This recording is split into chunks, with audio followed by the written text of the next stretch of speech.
So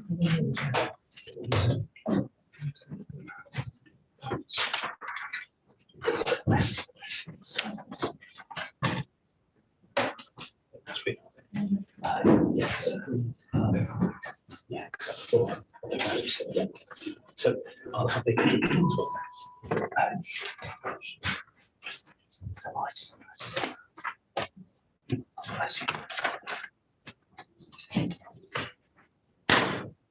Good evening, everyone, and welcome to this meeting of the Waverley Resources Overview and Scrutiny Committee. My name is Stephen Mulliner, I'm the chairman, and with me is Councillor Heakin, who's the vice chairman, Mark Mills, our scrutiny officer, and Louise Fleming, who's our support officer.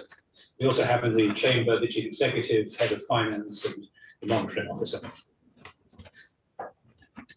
We are going to go through the usual items first, and then we'll have contributions from Surrey County Council and Frimley CCG to deal with the CIL infrastructure levy item.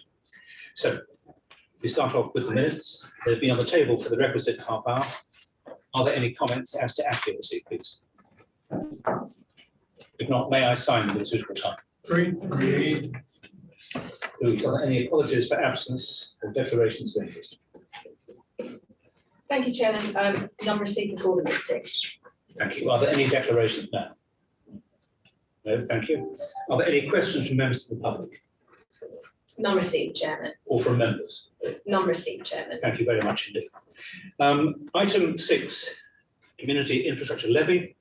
2 meetings ago, we expressed disappointment with the fact that 2 potentially major bidders, namely Surrey County Council and the 2 political commissioning groups, had not been able to put forward full bids.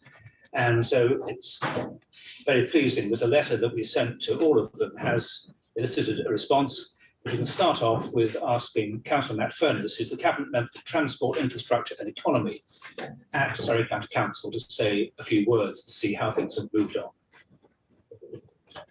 Thank you, Chairman. Yes, so good evening, everyone. Thank you for inviting us along tonight. I think Deborah will be joining us, who is the head of our new placemaking team at Surrey County Council, shortly online. So each of the districts and boroughs do SIL slightly differently. So what we're doing is we are meeting with each district and borough to find out the best way of going through the process that they want, the detail that they would like in their individual bids from us at Surrey County Council, and also to agree joint strategic areas where we would like the funding to be put in place. We have met with your team here in Waverley. It was a very productive meeting, and a regular set of officer meetings are now set up. In regards to the bids from Surrey County Council, this will all come through Deborah and her placemaking team now. So they will be the funneling point for all future SIL bids. So rather than you getting an education bid, a highways bid, and so forth, we will prioritise the ones which we would like to put in, and Deborah's team will advise Waverley through your SIL bidding process of our priorities, which are aligned with yourselves. So we did have a number of schemes which we did present for future bids. We've got a number around Farnham. So we've got the Farnham Infrastructure Programme and the Town Centre and the A31 corridor. We've got the Waverley LC WIP schemes, that's the local cycling walking investment plan schemes, which is across the entire borough, which we are receiving government funding for a number, but there will be an ongoing piece of work. So feasibility design for projects is in 23-24 for that. We have Bullers Road and Hale Reed School Street, Cranley Public Realm enhancements, which is progressing quite significantly, which is great news. And then we do have a number of additional SEND, special educational needs provision, but the County Council is funding that ourselves. So we do have an education provision to support the local plan delivery as well, which is included in your local plan, as well as our provision. So these are the areas that we will be looking to come forward with future SIL bids to Waverley.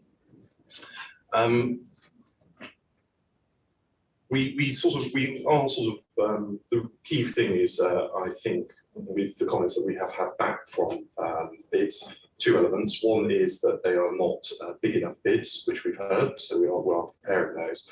But also far more detail is required. And it's good that we're having these meetings because some authorities are quite happy just with something very high level. Some authorities are wanting absolute detail right down to the impacts on the local area. So having a two-stage still process would enable joint forward planning and potentially 2 rounds for bid submissions a year. So we are progressing well. The team here and the team at Surrey are working well together. So hopefully, fingers crossed, we've heard your concerns, we are responding to them, and you will be getting some much larger bids coming in for your teams to consider. Thank you very much. Thank you for that. Does Deborah want to make a comment, or? I don't think she's online yet. No, that solves that. Right. Thank you. NHS Frimley Clinical Commissioning Group. We have Lauren Pennington. Are you there, Lauren? Great. Yes, good evening.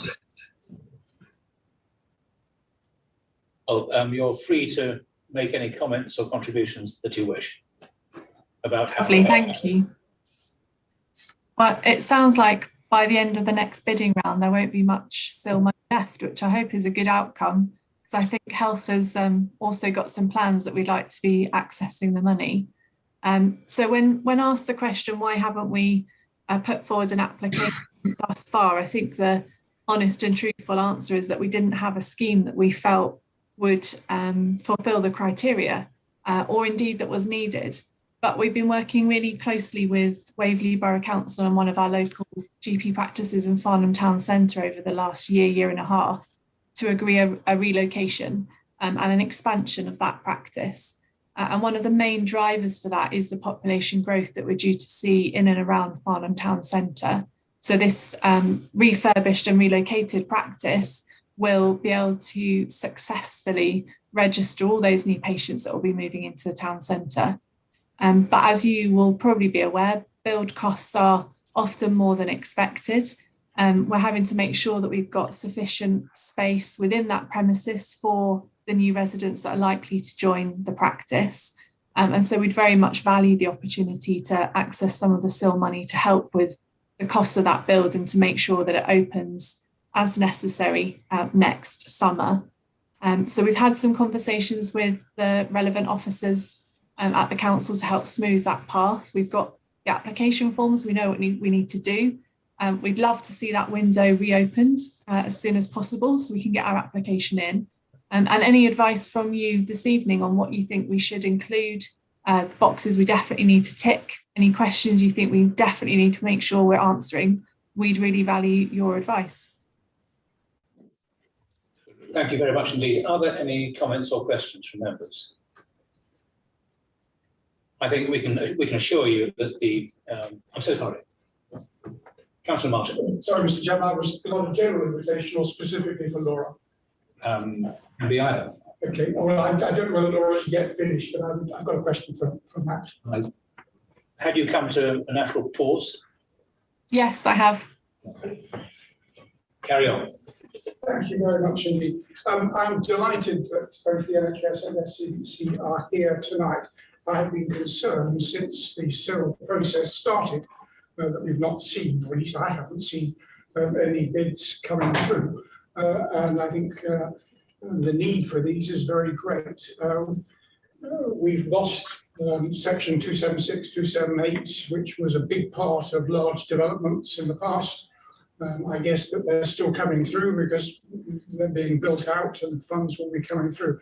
I think of Oxford Park, for instance, up in Oxford, not far from Oxford Ridge, in Godalming, where we had 120 houses and a very substantial package of measures for schools, a package of measures to support improved road infrastructure and traffic lights, and linking traffic lights to deal with the general traffic increase. I'm just concerned that we haven't seen any of those things coming through. Large building projects are going ahead, and of course the reliance now is on SCC. So I'm just concerned as is there a gap there, and are we missing out on something? Or are you missing out on something, which is the provision of the essential infrastructure that is so often needed with large developments? And that's my concern, that over the medium to long term. Our residents will suffer as we're putting in the claims or the proposals that we need to. Thank you. Thank you. Do you want to comment? Then I want to bring in the other CCG, but if you want to respond to Councillor Martin, please do that. Thank you. Yes, thank you, Councillor Martin. So Oxford Part I actually know very well because I represent just the other side of the border. Section 278 still exists. That's the roads element where we can still get that funding. And that funding is there available. It's just because we've got another planning application in the area, we've held off the original design, so we can combine both sets of improvements for the area around sort of Beeching and Oxford Bridge. The section 106, you're right, has gone. That has proved to be quite a challenge for us at Surrey County Council because we now have that delay that you've identified where we can't get the money up front effectively for the infrastructure upgrades. We have to go through this bidding round. A number of districts and boroughs hold both the strategic and local, some don't. So we are looking at putting more strategic bids in. And as I mentioned, Cranley will be a large, the public realm enhancement will be a large bid that will be going through this year for that. One thing that we were going to possibly make a request, maybe if the Scrutiny or the SIL team were to look at here, is whether you could have a look again maybe at your application criteria so that you follow more like the DFT, Department for Transport, funding process, where we provide a sketch scheme and then do the more detailed engagement. So we can actually, it's like a test. Is this meeting with what you're looking for, you're willing to fund, and then we go through the detail rather than providing all the detail up front. It would actually allow us to have much more certainty about putting a full bid in. Because if the answer is no from the outset in the sketch, then we want to invest the time and the money and the effort to draw it up as a full bid. So if that's something as a committee you would like to consider, it allows us to actually have much more security and certainty about putting that feasibility funds in place. Okay, this will be passed on to the CIL advisory board, in fact, it's the body which will look at that. Right, we have from Surrey Heartlands CCG, Jules Wilhurst-Smith, Head of Estates. Jules, do you want to contribute to this item? Certainly, yes. So from Surrey Heartlands, we've recognised that strategically we need to look at SIL across the whole of Surrey. We've engaged a company known as CoPlug to develop tools that allow us to actually evaluate local plans and the impact on new housing on health infrastructure. That work is well underway, and software allows your planning teams as well as ourselves to evaluate new housing schemes and the effect they will have on all of our estate, including the acute mental health community and our primary care estate. In your 14-year plan, at the moment, our estimates for primary care is in excess of £6.5 million. And we would then look to work with you on how that then would be appropriately dispersed should we be able to make that claim against any available funds that you have. At the moment, we've got 3 practices that are seeking to extend in various ways to meet growing population need. They're not yet mature enough to share, as we have to do some contractual business with the GPs involved. But that's our thinking at the moment. And overall, if we're to do all of healthcare planning, again, against the impact of new housing, it's excess of 17 million based on our current assessment. So happy to take questions. But we have also engaged town planners to support the ICS to make sure that we can make the appropriate requests for SIL based on local planning applications. Can I ask, have you been in touch with our Waverley officers? We've got Marissa Nash on the call, who is the CIL officer, in terms of meeting the criteria for the bids. Has that been discussed? Personally, I think we have in the past. Have we right at the moment? No. This is why we're trying to gear up external support to make sure that we can deal with the range of requests that are coming across all the various districts and boroughs. There are 11 in Surrey, and it's quite a task to keep track of all of the planning applications across the piece. Hence, we're going out to get additional support. Okay, well, thank you for that.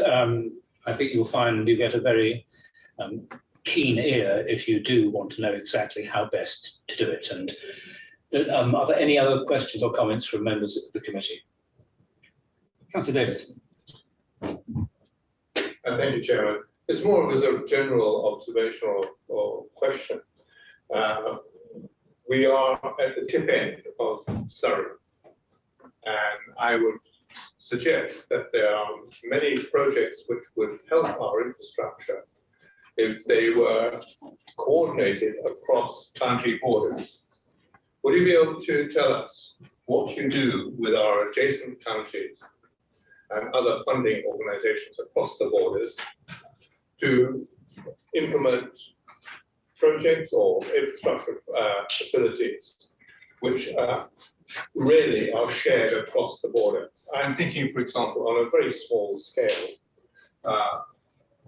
as a result of a recent development in Taipei, a lot of the residents were complaining about or concerned about the lack of health service facilities. The nearest GP practice is across the border in Hampshire. So where do we get the commonality across borders to be able to service our community? Thank you. I would imagine that, Jules, can you comment? Do you actually work with adjoining CCGs in certain times, or is it very much sticking to your own area? In truth, we stick very much to our own area. That's not to say we don't engage with Sussex in particular, and if needed with Surrey Heath, where it affects certain projects. The issue we've got here is that we are now looking to do strategic estates planning at the ICB, ICS level. This is the follow-on organisations, as you're probably aware, for health in terms of managing care. We're about to embark. Colleagues within the joint organisation, which sits with Surrey County Council and the health organisation, are looking to do strategic planning that will draw in what we're trying to do across Surrey, but also those areas that sit on the border. Whilst it's not in your area, for example, there's a facility in Cobham, which is an area service for what is known as SARC, and that service we have dealt with London as well as NHS England and others. So where we identify a project that has cross-border issues, we do look to tackle them on that basis. Thank you very much. Well, look, can I say to all of you who've taken the time to talk to us today, Councillor Matt Furness, Lauren Pennington and Jules Wolfson-Smith, thank you very much indeed. Marissa Nash is on the call. She would be one of your key contacts to get more information. And I hope you do. And I hope that we do see bids going forward. And I say that because I happen to have another role as a member of the CIL advisory board. But this committee was simply concerned with the apparent lack of activity. And it's good to know that all three bodies are fully aware and are certainly trying to make things work. So thank you all very much indeed. Mr. Chairman. Oh, sorry. Can I just make one other comment, is that to point out that most of Waverley is parish or has town councils and parish councils where they have neighbourhood plans. They have 25% of the available amount of SIL. So they're not insignificant in terms of also applying for funds from, and I think we should make sure that both are treated correspondingly relative to their size. Thank you. Yeah, that's a very good point. The parishes are now richer than they were and should not be completely forgotten about. Okay, thank you all very much. Okay. Thank you. Move on to item 7, the corporate performance report. I don't know whether more a copy is actually, sorry, Councillor Powell, will you?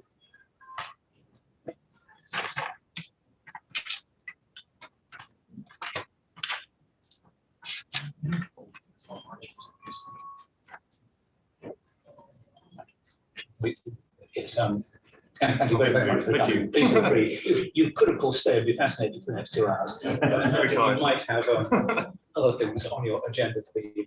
That's great. Thank you very much. Okay, Matt. Thanks. Thanks. Right. This would have been a little bit cruel to expect a guest to stay for the rest of the agenda.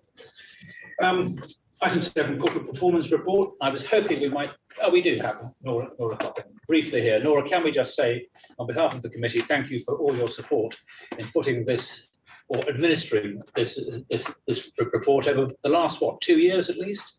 Now you're moving on to a different role within the council. So I know you aren't going to be presenting tonight. That's Mr. Taylor's job, but we did think it'd be nice to be able to say thank you and a sort of goodbye. Thank you very much. It actually has been 5 years in this role. It has evolved over the period of time, and it was really a pleasure working and supporting both the internal performance monitoring and also the scrutiny process as well. I have learned so much. And as a resident as well, I'm very proud that our councillors are really taking it very seriously, scrutinizing the performance of the council as well. So yes, I will be missing the ONS. Sometimes probably will from time to time just tune in the evenings when my daughter goes off to bed. But I wish everyone best of luck with everything that is to come. And I will probably do some other appearances in the different role of my with my information manager's hat going forward. But it has been a true pleasure. So thank you. Well done, and we'll look forward to working with you in your new role. Thanks very much indeed. Right, Mr. Taylor, over to you. Thank you, Chairman. This item covers the fourth and final quarter of the year from January to March 2022. So as the final quarterly report of the year, it's also an opportunity to stop and reflect on the whole year. So the report does provide an overall end of year reflection on the performance of our services in terms of actions achieved and performance against key performance indicators. This committee is specifically asked to look and review the sections under your remit, namely the corporate dashboard, which begins on page 14, and then within your packs, the quarterly reports that relate to business transformation, finance and property, policy and governance, and now housing operations and housing delivery as well. Heads of service, including myself, are available to provide a brief introduction to their sections if you wish. And obviously we're here to answer any questions you or committee members may have. As per the usual format, you have an introduction to the whole report from the Chief Executive and from the Section 151 officer. Thank you, Chairman. Thank you. So, Mr. Hall, do you wish to make any initial comments based on the year as a whole? Thank you, Chairman. I think largely it's taken as read. It's been a further challenging year, but then every year local government seems to be. So I'm certainly happy to open that up for the discussion and response. Thank you. And I think we can just go through these sections, and if members have got points they wish to raise, please would they indicate.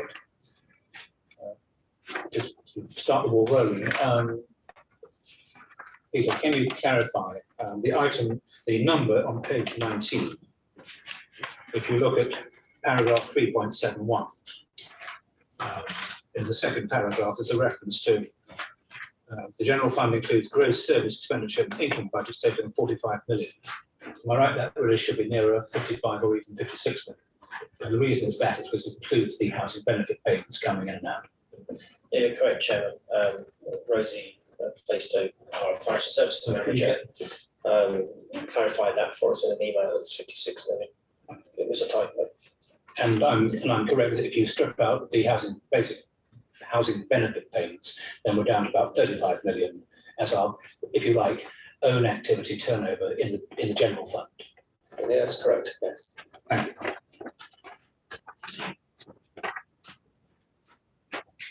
If you look at item 3.73, which is the general fund account summary table, if you look at the item finance and property, that's where that 20 million sits. And then I was grateful to be advised on the reasons for some and let's begin by just reminding us that the opening budget, the column on the left, is that which we agree as a council in February of each year. And the approved budget, or as I prefer to call it, the adjusted budget, is what happens during the year when it becomes appropriate to adjust the opening budget. And sometimes done with the direct approval of the executive and sometimes under delegated powers. But there are one or two quite large movements, but both to get detailed answers and simply things which don't impact as such on the council beyond perhaps some extra income. I think I'm right that in environment there was some additional grant income was there, which has been moved into it and then out again into reserves.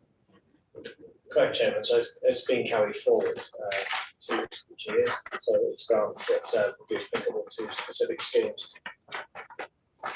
Chairman, whilst we're on that particular table, can I just ask you a question? Please do.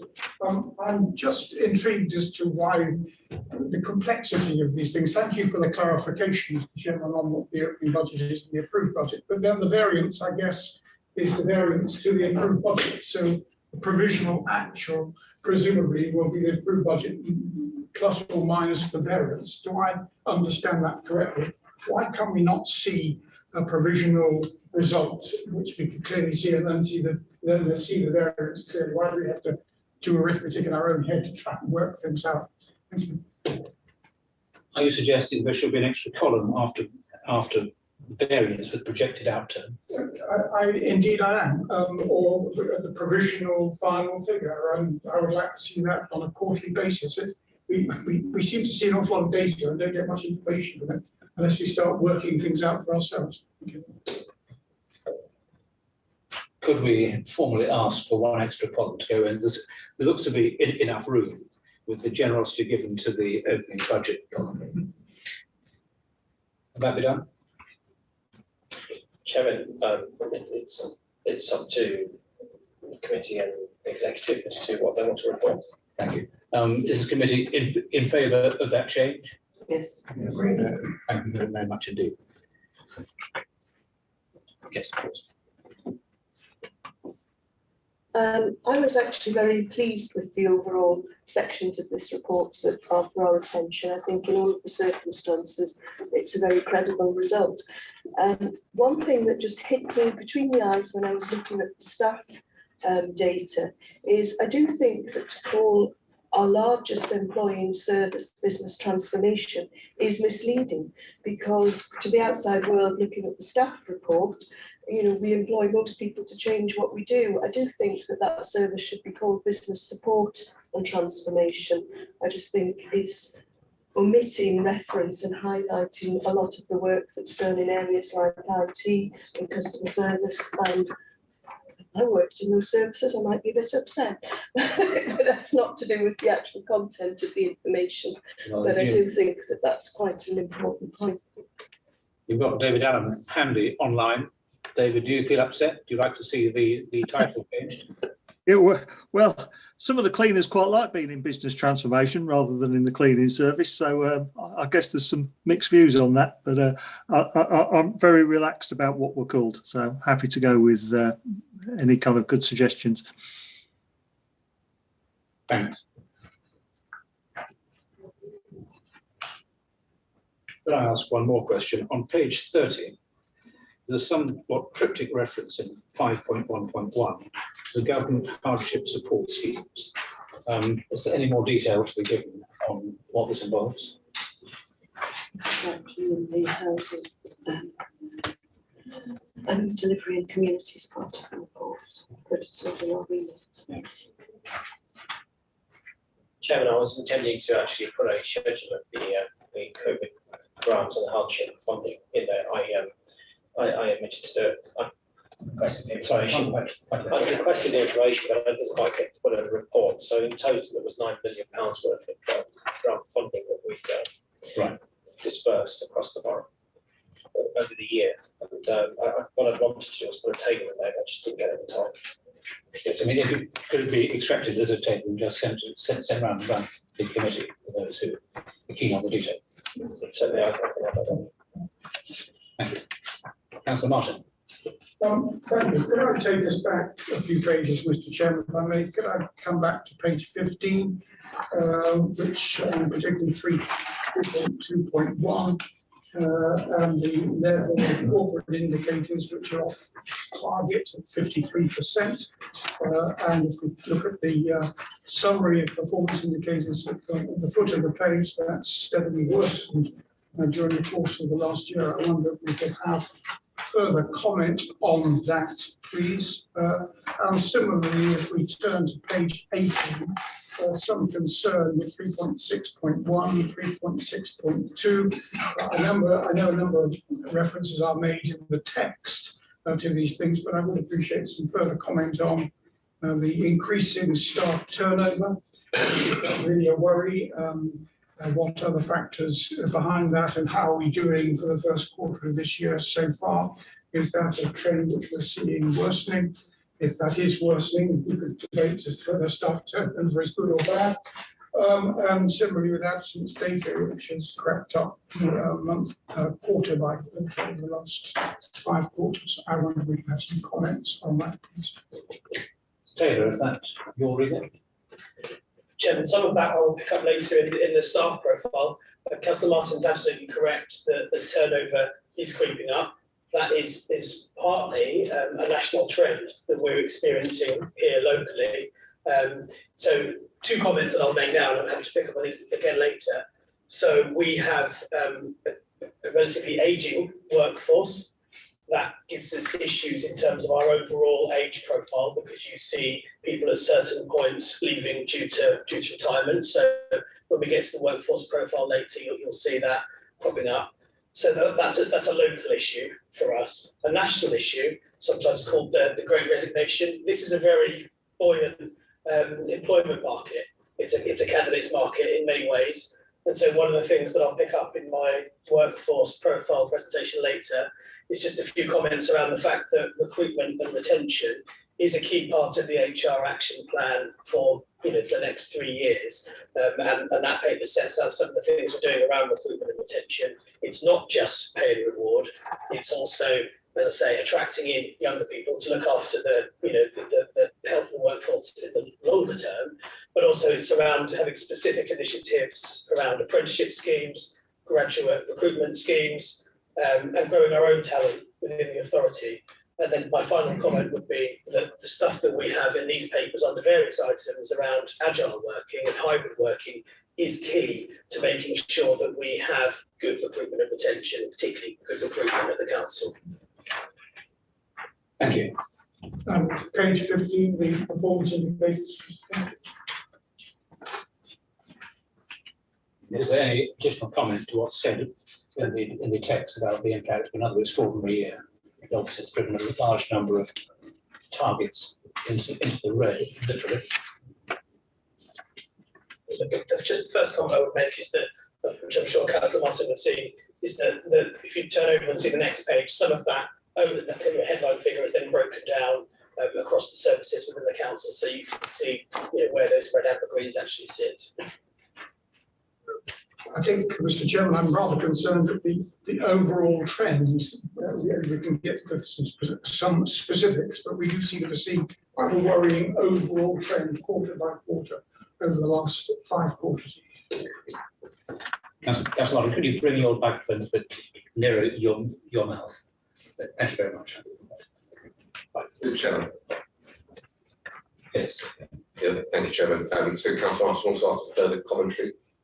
That is throughout the report. I think in particular the areas where those KPIs can be seen is around housing repairs, waste and planning. There is more detail as you go through that chapter. Some of those will be for the other committee tomorrow, but the detail of that is within the service chapters themselves. Thank you. Are there any more comments on this item? Not. Thank you for that. Now move on to item 8, the committee work programme. Mr. Mills. Thank you, Chair. I think given the length of the agenda, I won't say much on this beyond noting that because we're into a new municipal year, the sort of work programme has been reset, as it were. So I've archived some of the actions from the previous year. Are there any comments? No, thank you. Right, we now move on to the verbal update, item 9, collaboration with Guildford. Mr. Paul, to update. Chairman, thank you very much. I'll just touch on a couple of things. First of all, just to note that we have achieved certain quite key milestones over the last couple of months since you agreed last summer to collaborate with Guildford Borough Council and just before Christmas to appoint me as the Joint Chief Executive. So firstly, the two councils agreed the governance framework by which the collaboration will be, by which decisions will be taken. That was agreed by both full councils in April. So we moved on to establishing the joint management team, which is the other task that the council has requested. And the Joint Appointments Committee met last week to look at the roles for 3 director roles. And the Joint Appointments Committee will be making recommendations for 3 individuals to take on those roles at the next full council meeting on the 19th of July. The next stage then is to proceed with the HR consultation for the head of service roles. So that is a formal HR consultation and we'll be commencing that in about a week's time. I also intend to brief councillors in a couple of weeks' time, so look out for an invitation coming soon. That's as far as the councils have agreed to go in terms of the collaboration at this point, except that you have asked for the joint management team to, once it's established, to explore further options for collaboration on service by service basis to bring forward business cases. So that is what the next phase will do when we get into the autumn time. So that's as much as I would like to say by way of introduction, and I'll happily respond to any comments or questions. Thank you. Are there any questions from the committee? No, thank you very much indeed. We move on to item 10, the Housing Allocations Task and Finish Group. There's a report which I hope everyone's read, and we have the chairman of the group here, Councillor Wilson. Would you like to introduce it and take questions? I think basically my link into the report is self-explanatory. The biggest problem we have with doing anything at all with housing allocation is the lack of housing. This curtailed a lot of the things that we would like to have done. But if you read through the report, you will see that, for example, I think it's 13 years since we looked at the financial income and savings, but we felt that we'd be raising expectations that we could do nothing about, and it would actually put more pressure on the housing team. And the same thing applied, I think, to the split families. It would be lovely to give a bedroom in each house for a child in a split family, but in fact, it would use a tremendous amount of our housing stock, and we would have an empty bedroom for half of the year in each of the houses, probably. So we were curtailed by the lack of housing, and I think all of the group agreed that we should be pushing within the council to do what we can to build more social housing and to push on with that. I'm quite happy to take any questions on the report and hope that it meets with your approval. Thank you. Thank you very much. Councillor Hegan. Thank you. I felt a lot of sympathy with everything in this report. I was particularly pleased because of the first-hand experience I've had in trying to help people manipulate our existing allocations policy to see the softening of the approach to debt issues. And I just wanted to be absolutely clear that of what we intend, because the existing processes it's not just the inclusion of council tax within the housing definition debt and the benefits, housing benefit recovery. Things that have given rise to problems that I've witnessed would be the treatment of people who have been declared bankrupt or have made some sort of debt solution. So I just want to be absolutely clear that we are only going forward looking at rent and deposit scheme debts owed to Waverley, and that everything else that's difficult for the officers to chase down and keep track of, things like rent debt to private landlords, and the council tax debts is coming out of every aspect of the policy going forward. I mean, I think that would be a great step. It would make it easier to administer and hopefully cut down some of the 60 pages. But I just want to be sure that I understand that correctly. And just as well, will these changes then be retrospective so that people who've been on and off the register many times over the last 5 or 6 years as they bounce in and out of debt issues will be able to reapply with the new criteria? Councillor Wilson, do you want to comment? Yeah, I would point to the original criteria, which is on page 101. But we are looking at someone who has not been proven to commit antisocial behaviour, housing benefit fraud or subletting. Well, any housing benefit fraud would be a criminal offence, and this would be dealt with by the courts. The difficulty with the housing team, first of all, was actually access to the other debts mentioned, the housing benefit and the deposit, sorry, not the deposit scheme, the council tax one. Officers hadn't got access to it, so it took an awful lot of officers' time to chase it up. Plus, there are stringent controls on those two debts. We also looked at having people aimed at debt advice agencies who were very helpful to us. And we would hope that when somebody came to their final housing thing, they would have in place from the debt advice agency some kind of form of plan to help them manage their debt.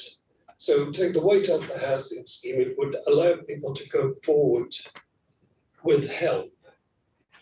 And I'm going to ask Andrew, have you managed to set something up with the debt agencies now? Because that's part and parcel of our discussion. Chairman, thank you, Councillor Wilson. We've also got our housing needs manager, Michael Rivers, on the call, who has a forensic knowledge of these things. One thing I would just comment on, that if the recommendations of this committee are approved and the new draft allocations policy then will go through the full committee process, because we can make small changes over the lifetime of the policy, which we've done, but there are some fairly significant changes. We'll have it checked by a barrister and then it'll come through for adoption by full council, because some of these changes, as I say, are quite substantial. Michael, are you able just to comment on Councillor Wilson's question that he asked a moment ago? That would be helpful to the committee, I think. Actually, yes. Thank you. Yes, we do. Almost as a matter of course, do refer people to agencies such as Citizens Advice, Waverley, for debt issues, particularly because we get a lot of people coming to us as homeless who are struggling with financial issues. So it's almost part and parcel of the work that we do and in the advice letters that are produced. But we certainly want to build on that, and obviously there's a good partnership between Waverley and Citizens Advice Waverley. So and also Councillor Councillor Hegan mentioned about the retrospective aspect of it. So what would happen when these changes, if they are approved, then it would mean that, say for example, someone bid successfully for a property after these changes have been approved. It means when we're doing the debt checks, we would not then be looking at the housing benefit or the council tax debts in that instance. So yes, it would apply for people currently on the list, as well as those who want to reapply or apply fresh. I hope that helps. Thank you. I put a question to Councillor Wilson before the meeting. If you could can you just clarify that I've understood correctly? The sort of default position as reflected in the current requirements is that when someone goes on to the register, and while they're on it, they have to basically be free of debt. And when the house comes up, that is checked again. What you're proposing is to dispense with the interim stages for all except the two pieces of housing debt that you've mentioned. But at the end of the process, they either have to be free of debt or to have plans in place to deal with any non-Waverley debt before they can actually be given a council house. Yes, Joe. The thing with rent debt is if they're on housing benefit, there is a period. Michael, could you help me on the period when we can actually get housing benefit paid directly to us? Just if someone has, for example, got a housing benefit debt, and often what that can be is if they haven't declared a change in their circumstances to the DWP, then and if that goes on for a while, they've sometimes been paid too much housing benefit.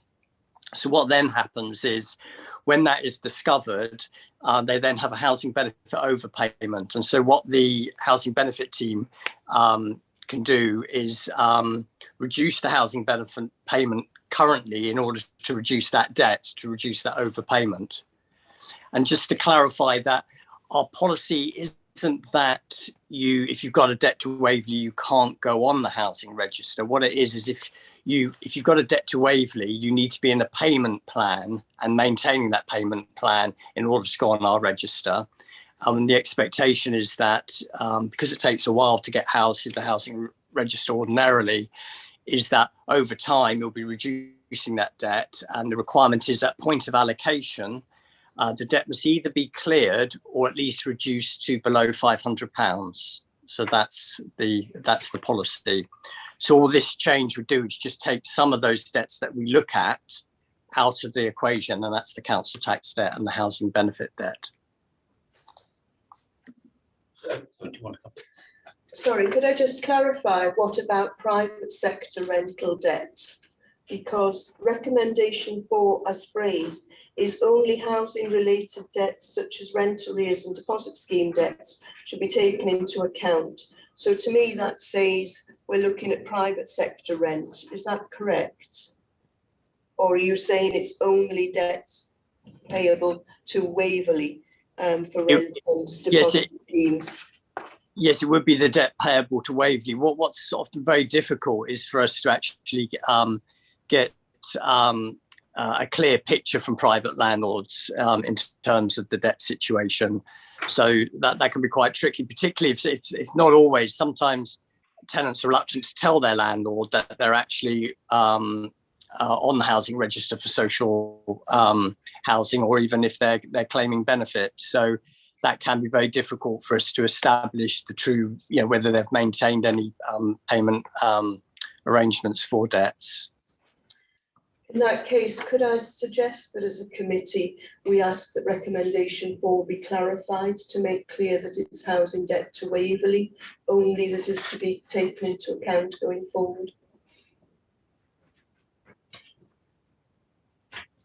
There is one of them. I'll ask Michael if he can clarify.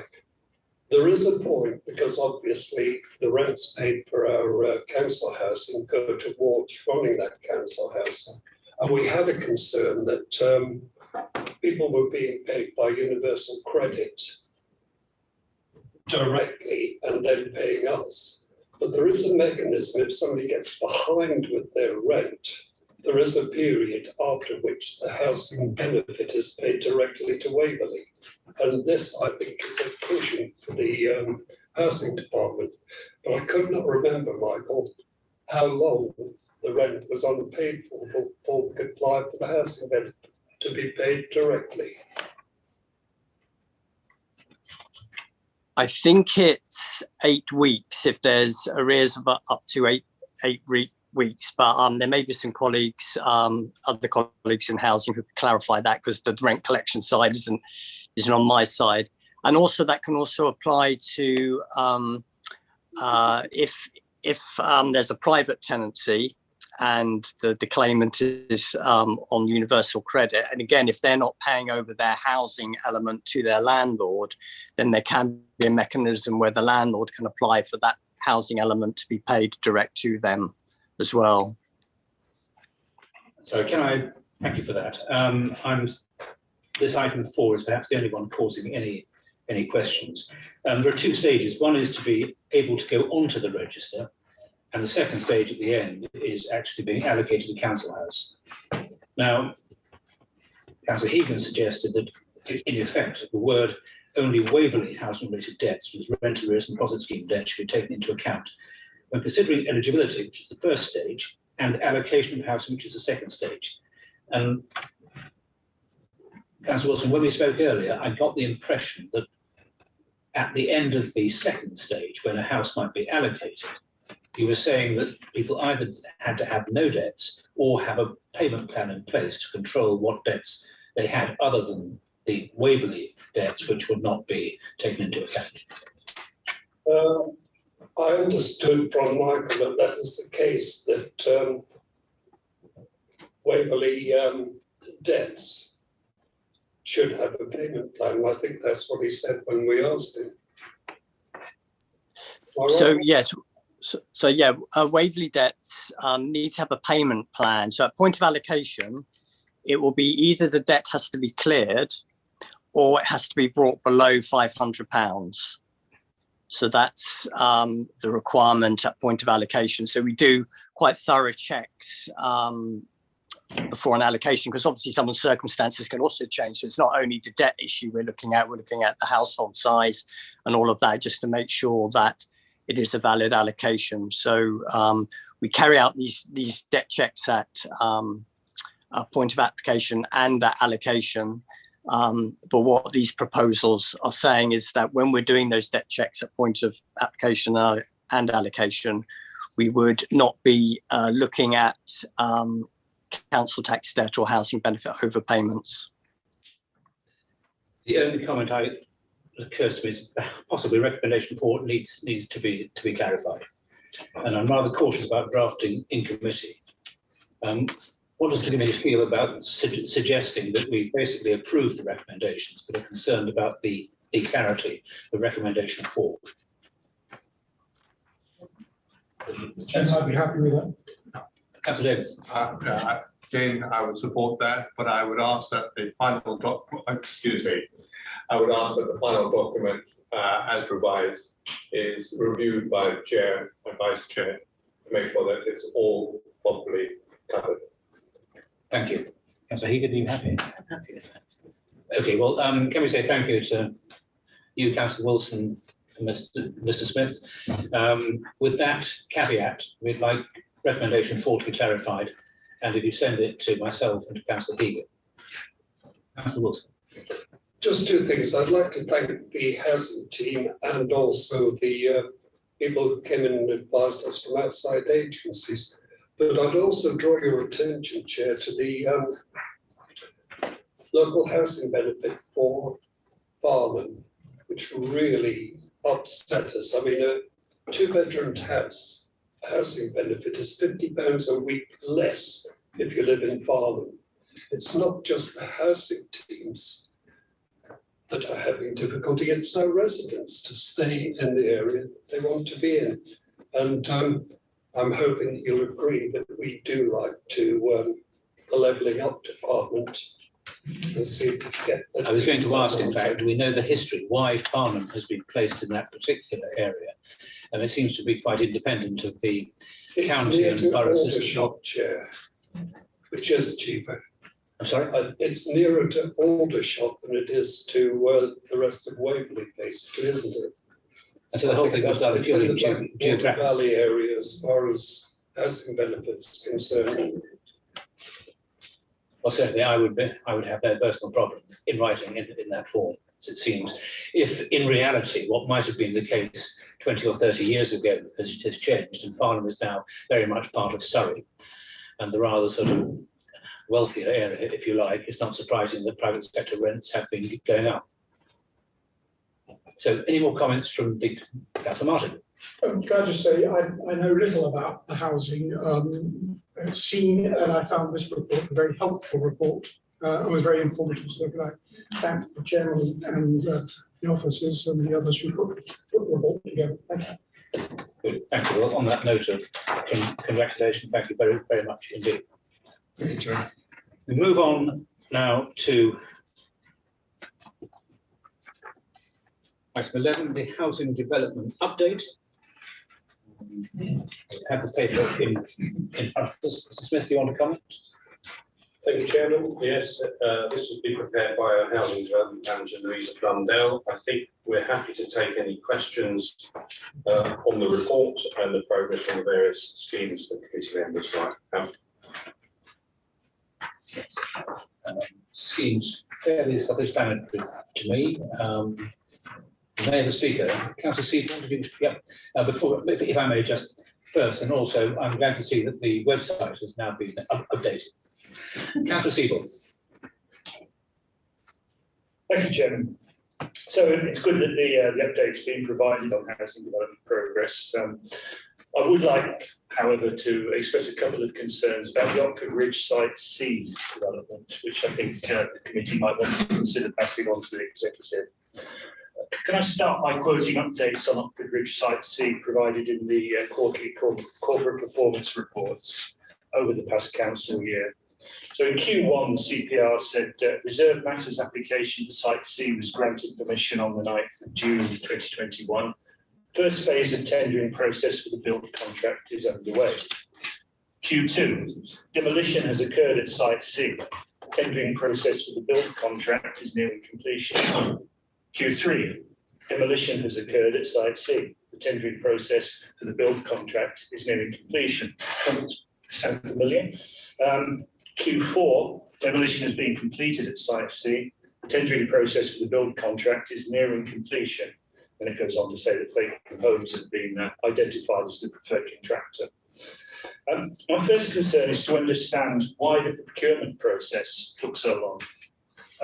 Given the challenges created by COVID, there may well be some important mitigating factors that have not been shared. And we have a situation where the gap between the end of demolition and the start of construction represents a significant period. And the council housing stock will have been reduced by 30 properties over that period, resulting in a loss of rental income of several £100,000. So firstly, can we have an explanation for the protracted procurement phase? I think it would be nice to know that, because you can't actually derive it either from the report in the papers or the CPRs. And then my second concern, which I could have brought up under the CPR section, is that there's a lack of commentary on the problems that have resulted in this year-long procurement exercise and the gap between completion of demolition last year and the start of construction towards the end of 2Q this year. Effective performance management can't happen if only the good news is shared. There have been lots of challenges, either in the marketplace or possibly internally, but they haven't been shared, so we don't actually know what's going on. So I think it would be helpful if this committee alerts the executive to the fact that the commentary in the CPRs tends to be good news, and it would actually be more helpful for performance management and for scrutiny if the challenges are included in the commentary that's put forward. Thank you, Chairman. I certainly comment that when councillors get asked questions by residents as to why things aren't happening or happening quickly, it would be helpful if we actually had cogent reasons to give them. So could I ask you to comment? Thank you, Chairman. I will hand over to Louisa Blundell, who was at the coalface throughout the whole of that procurement process, and there are very good reasons why it took so long. Thank you, Louisa. Thank you, Chair. So we took the approach that we would commence the demolition whilst we were undertaking the tendering process to try and shorten that period of delivery. The tender process was undertaken in 2 stages: a shortlisting through the use of a quality questionnaire section, and then the contractors were then shortlisted. This was undertaken whilst we achieved the planning consent and then the demolition. The tenders were full ITT documentation was then prepared, and the tender pack updated with the consent drawings and At the same time, we were undertaking a review of our design standards. So as part of the tender, we updated and added to the specifications so our contractors could consider how we're moving away from gas in our properties and looking to deliver renewable energy as part of the process. When the tenders were returned, the marketplace was quite hot with inflation and material shortages, and that led to increase in the tender sums that were received. The employers agent that works with us to deliver and oversee and advise on our tender exercises undertook a detailed analysis of the tender returns. We then had to clarify the funding element, that as the tenders have been returned at a higher than expected value, that there was sufficient budget to cover the project costs. And then we got into the clarification process with our contractors and our preferred contractor Faker, and discussion about the willingness to hold their prices whilst we concluded that clarification process. All of this did take time, longer than usual, but we are now in a pre-contract services agreement with Faker Construction and about to enter into contract with them. So we have worked as hard as we can to achieve a start on site and a contractor appointment, but it has been an extended process because of the nature of the market and holding the prices. Thank you. So if I to summarise, which I do with some trepidation, are you saying that the main reason was the fact that the, if you like, review of pricing meant you had to go back and forth between yourself and various tenderers? I think there was an extended clarification process. Yeah. And I think the general point is there's no need to be ashamed of that sort of thing. The market was extremely unusual. I think Councillor Seaborn makes a fair point, that just actually saying what is happening, this is why. In a normal market, I mean, how much less time do you think you would have expected to take from basically starting demolition to being on site, assuming that you had planning permission? 6 months? Yes, it's about a 6-month leading period from appointment to being on site. And this has added what, basically another six months, just under. Well, the contractor is undertaking the development design stage of their work ahead of getting on site, and that tends to take 6 months. So we may have them in a point of appointment, but it takes them 6 months to work on their detailed design to get to site. I certainly I would encourage one to say that if there are special reasons, then we should be quite frank about them. Then it means it's easier for us to explain to possibly concerned residents, those who see a large empty site and no sign of anything new going up on it. As a Seaborn, do you want to come back?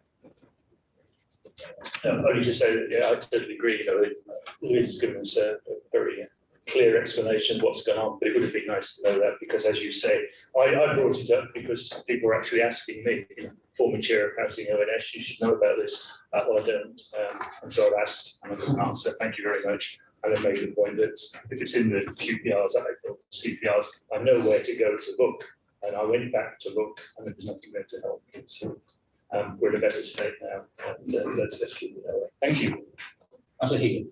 I just wanted to make the observation that I think this particular part of the council's business has bounced between three ONS committees during the period of this process. So there hasn't been continuity of review of the performance reports that might have flushed these things out earlier.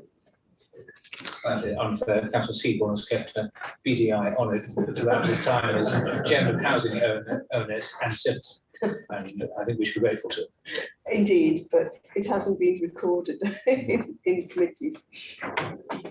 Are there any? Councillor Martin. Mr. Chairman, thank you. It was interesting. I arrived at the same time as Councillor Seaborn this evening, and the first thing I said to him is, do you understand Site C in Oxford Ridge? What is happening there? Because I don't understand what's being said and why there is such delay. So I think it's, as we've said, it's a matter of better communication, so that we're all better informed. Thank you. Thank you. Any other comments from members of the committee? No? So thank you very much. Just one comment, Mr. Smith. What we would love to do, Chairman, in the committee, is when Oxford Ridge Site C, which hasn't been named yet, is there for you to come. We would love to show it to you because it will be our flagship scheme. So again, Mr. Chairman, I'd like to end on a positive note for all of our items. Well, I think from a scrutiny perspective, we're always optimistic. We do like to know why things are happening, or in particular when they're not happening. I think it's just knowing why, which is the main message. Thank you. Right, item 12, business transformation. Business support and transformation. Councillor Hewitt has a way. Well, this is properly business transformation, which is a huge part of it. Mr. Allen. Thank you, Mr. Chairman. So, yeah, this is a report which you will have seen previous versions of in the past, and the observant ones amongst you will have noticed that it hasn't changed dramatically since we last came to you with this information, and that's effectively because the business transformation, or BT1 programme as we call it now, the first programme's very largely complete. And we're on target to save the £1 million we were tasked with, and the team are now moving into a second programme, Business Transformation 2, but that's had a bit of a hiatus with all the very significant corporate changes that will be taking place soon, and clearly the team are waiting for the new management team to be in place to some extent to kind of agree the things that have begun. Although they have started a couple of projects recently, one on legal services expenditure and another on corporate debt. But they've also been working on some non-cashable savings projects, such as the economic development strategy and business plan that they're assisting that team with. So BT1 largely complete, BT2 still to come. Just looking at the report that's in front of you and the appended financial breakdowns, we have raised some significant concerns about the digital transformation programme, which is one where we're not sure that the changes that we're going to make to licensing are going to deliver the savings. And on customer services, we have been a bit delayed in moving some of the teams that didn't enter the customer service in phase one into it in a kind of second phase, but we have now got those all programmed in.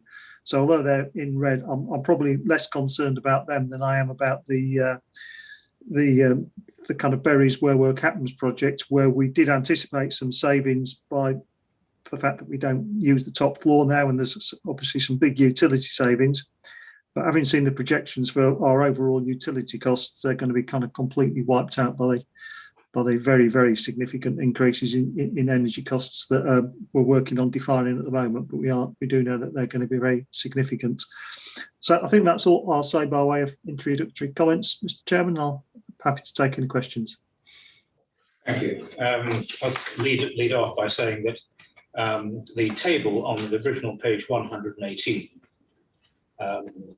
that actual cumulative is not, in my opinion, a very helpful number, because we don't accumulate our income, so accumulating savings doesn't really tell us anything. And what you'll see on the spreadsheet at the back of this part of the papers has a recurring including forecast column instead, basically taking what has been achieved and where some savings were achieved in 21-22 and then more savings in 22-23, they are assumed to be additive. And then you look at any forecast, and that gives you, if you like, the most optimistic position, assuming the forecast will be achieved.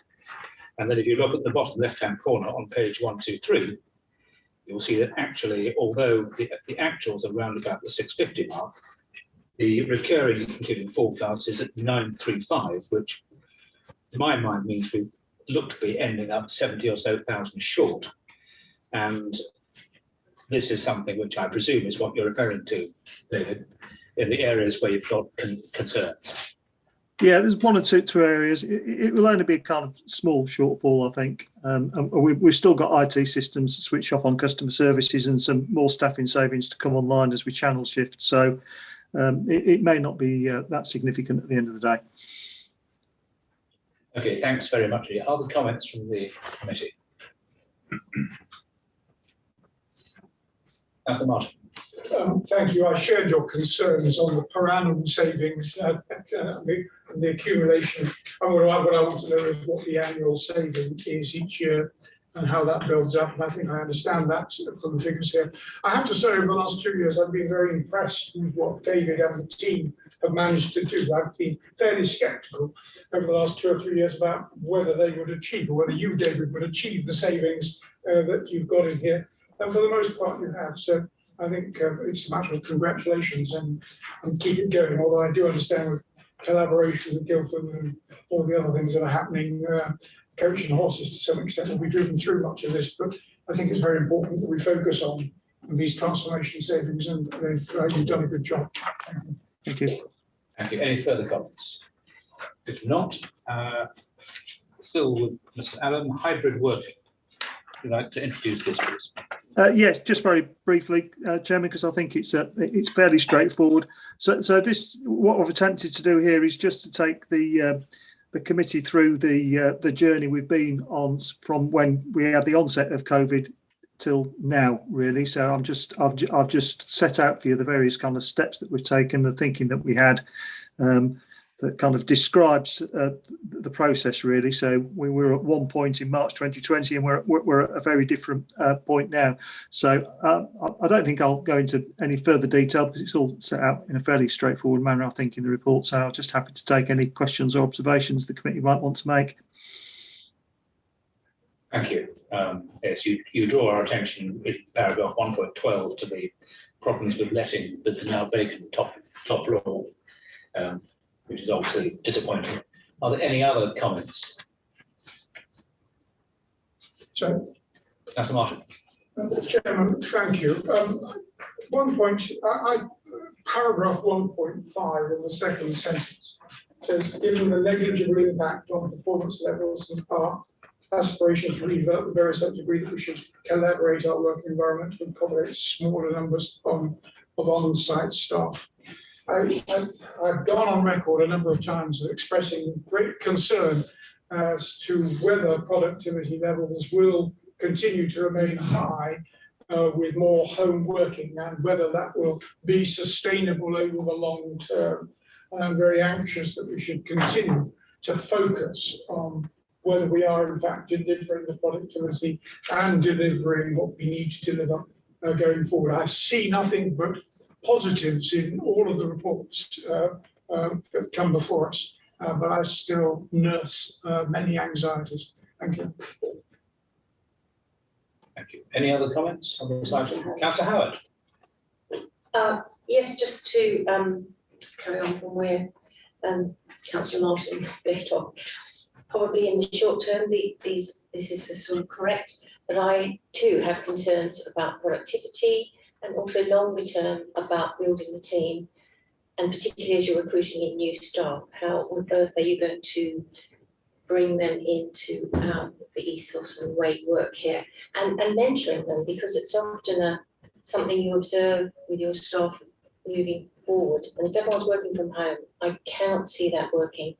And at the moment, there's still a great novelty factor, but I think particularly as we bring more younger people into the workforce, having them working from home, I don't think is good for their well-being either. So I think it's also really too early to be making some rather strategic decisions on where we're going based on what is still a very artificial time that we're living through. Thank you. I know the Chief Executive is keen to comment. That as well. John, do you want to get on? Thank you, Chairman. And actually, I share Councillor Howard's concern. We delayed our agile working policy while we were working on further guidance for managers on how to performance manage in this different environment. What we've seen since, of course, is actually more and more people do come in, and they do want to come in, and actually that there are many times where the offices are quite lively again, which is great to see. So it's really about us trying to develop a way of working that isn't like 2020, but also isn't like 2019. And it's something new. But I've been very concerned about the performance management side of things for obvious reasons throughout. So we have held some of that back. We've now influenced a new policy. We'll have to see how that works. And you will no doubt give me feedback as to how it's working. And I'm just absolutely sure that even, and of course the people entering the workforce now, their expectations are quite different as well. They do want to be part of the team, but they also want a level of flexibility. And Mr. Taylor earlier mentioned about how actually it's quite hard at the moment to recruit. that is the candidates market. We're seeing that every week, that there are certain roles, whether it's in administration, in law, in planning, certainly been an issue for quite a period of time, but actually seems to be growing into other professions where it is harder to attract better candidates. And so being able to respond to the workforce as well, the workforce expectations, which are diverse because every worker will feel slightly different, being able to provide an attractive workspace, which for some people will mean absolutely coming in absolutely every day, and for others will be a slightly different approach in terms of hours and location, it will make us a more attractive employer. So I think us and many employers are on this sort of cusp of things where actually we know it's not going to go completely back to the way it was, and we're trying to create something that will work better for the future of the organisation, for our performance and productivity, but also for our future workforce and our attractability in the market. It's a quite a sensitive time, actually. I really agree with Councillor Howard's comment there. We're really in quite a sort of changing phase of how employers work with their workforce. So it's something that we're going to be paying a great deal of attention to. Thank you. Thank you. Councillor Davidson and then Councillor Neil. Thank you, Chair. Just an observation from the papers this morning. It would appear that some councils have got 90% of their workforce working from home. Mindful of Councillors Martin and Howard's observations, they may be digging themselves into a very big hole. Question, if I may, please, David, the ability to contact staff, particularly by phone, I found a bit more problematic with home workers. Is there technology in place as part of our home working strategy to automatically route and to be able to handle contacts with staff who are home working? So yeah, the technology is in place, but we have had difficulty with people understanding exactly how to employ it, and we are monitoring anybody that, because the customer service centre equally sometimes finds it difficult to get hold of the people they need to get hold of. So any instances of that they experience, they pass on to me, and then I follow it up. But the basic technology is in place. It's just that some people seem to have had difficulty in implementing it. So we have got some sort of training and some advice from our new IT trainer to support that. Now, we think the problem's reduced over recent weeks, but if members find differently, then do let me know and we'll check out that everybody's got their kit set up the way it should be set up. I guess this is part of the retraining which our chief executive is pointing to. Tom, yes. Yes, and I was really quite struck by some of the news reports. Of course, they're from freedom of information requests to lots of councils, and they are skewed quite dramatically by adults and children's services, which probably by their nature perhaps don't need that so much, but certainly looking into the reporting more. The councils they're quoting are county councils. In terms of our sorts of services, we very much do rely on smaller teams working together in the community on a day-to-day basis, as well as support services that provide them. So I suspect if anybody looked at the Times's FOI sort of data and separated out between district councils and county councils, you'd find quite a different set of answers. I'm also quite intrigued by what other councils are doing. Some have put in place various quotas. I'm not sure I've seen a great deal of evidence for the specific numbers that they've quoted within their quotas, but there's certainly some interesting things going on across councils that we're keeping in touch with, and you know, I have these conversations with my peers, just as some of my colleagues do, as to what's working and what isn't. So we'll keep tabs on this, and we'll you know, collectively make some decisions for where we go in the future. I think the backdrop, of course, to this is the huge challenge we have in making our services financially sustainable as well, and a big part of that cost is to do with the building that many of us are in right now. So inevitably, and we've got some elements of that later on the agenda, but the fact that we can, and other councils are now starting to reduce our reliance on office space and then repurpose that in another way, whether for income or for some other use, could well be quite an attractive tactic in terms of making sure our services are sustainable. So they have to be productive, they also have to be financially sustainable. And that's the trying to balance that we are, I think, quite carefully seeing our way through. We're trying a few different things and putting in place the right policies, I think, and we will respond if things aren't working in the right way. But we've got to try and tread this line about making our workspaces work for ourselves, be affordable for ourselves, and of course contribute to our climate change aspirations as well. So reduce carbon footprint of offices, reduce carbon footprint of travel is a good thing as well. So lots of agendas coming here very much reflect the strategies that this council has approved, and trying to find the right way that meets our customers' needs is going to be really important, really paramount to do that. Thank you. Councillor Neil. Thank you, Chair. It's a very interesting report. Thank you. There's one aspect which I don't think I've seen covered, and I'm not sure how significant it is, or what the council's view is on it has been so far, and that is that as working from home becomes a bit more of the norm and less of a trial run over the last year or two, what's going to happen about heating, lighting, space costs in people's homes? Are they going to expect some support on that from the council, and has that aspect been considered at all? It might become more significant perhaps as we enter this inflationary period, people are more concerned about their housing costs, etc. So I just wonder what, if there's a comment on that, please. Interesting comment or question. David, has anyone discussed this yet? It is in one of our return to work policies. I think Robin I'm sorry, Robin, if I'm dropping you in it here, but you might be a bit more familiar with that than I am, but I'm sure it's in some of the return to work policies comments about support for people working at home and what they can bid for and what they can't. So, Chairman, if you're happy for me to answer? Yes. I mean, the first thing to say is that I think we all recognise that there are costs from working at home. There's also costs for travelling in.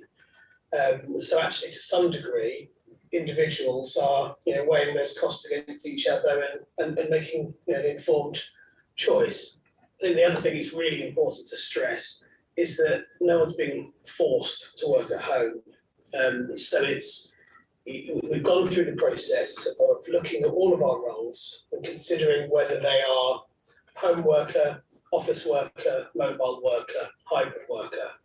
There are very few exclusively home workers. There are very many hybrid workers, quite a few office workers, and a few mobile workers.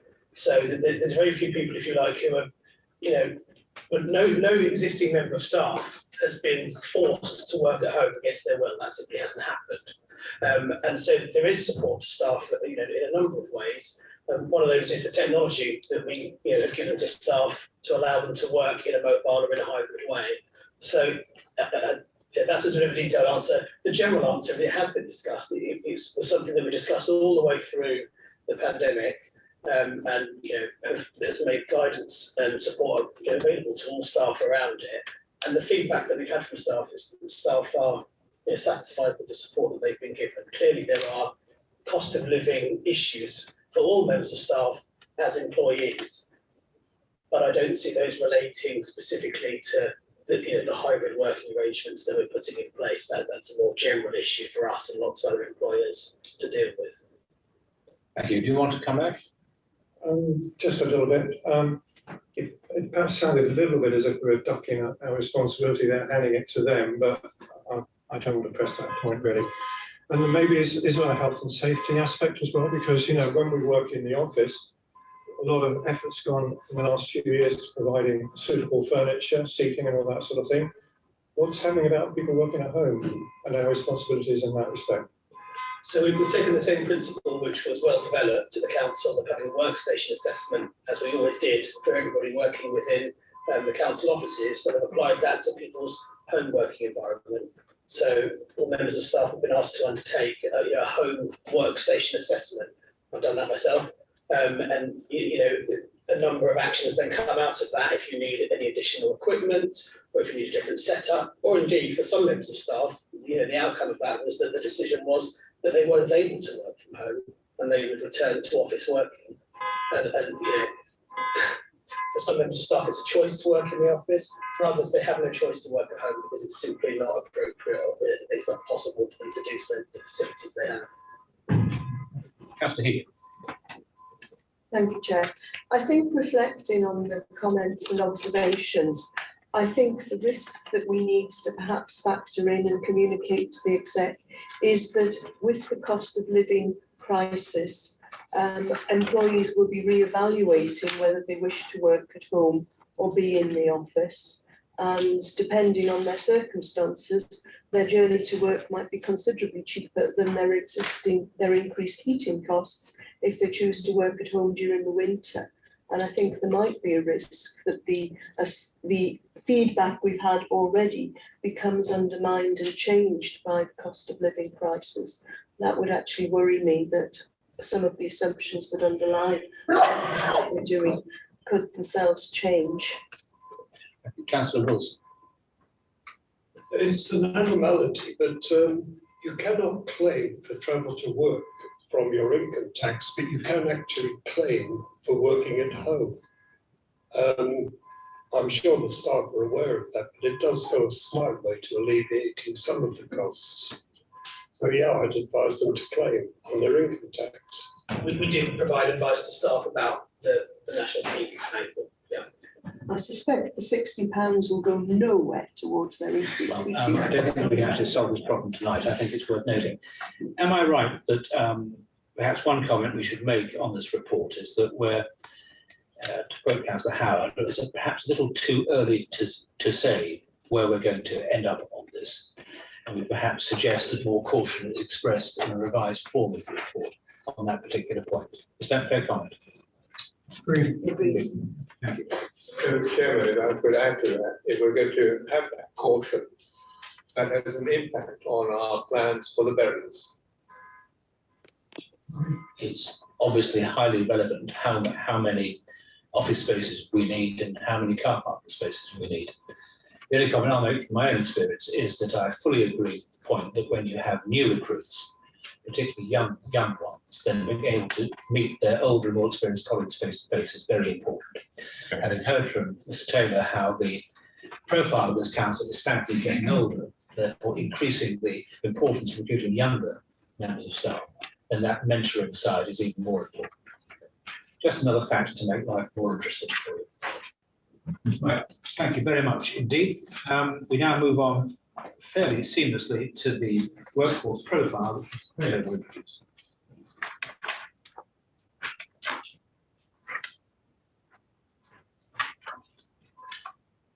Thank you, Chairman. I'm pleased to present this report, which has been put together by our Human Resources Manager, Sally Kipping, and her team. It's a detailed report brought today at the request of the committee, so I do hope that you find it useful. I'm happy to take any questions where I can, and where I can't answer tonight, happy to take that away and give a written answer as per usual. I'll just begin by drawing out a few themes from the report, Chairman, if you're happy with that. The report, as I said earlier, shows that Waverley does have an ageing workforce. Between 2017 and 2021, the average age of staff has gone up by 5%. To ensure its future, the council does need to attract younger people into its employment, and that's why there's a focus on our recruitment strategy in growing our own talent and recruiting and retaining apprentices and graduate trainees via recruitment fairs.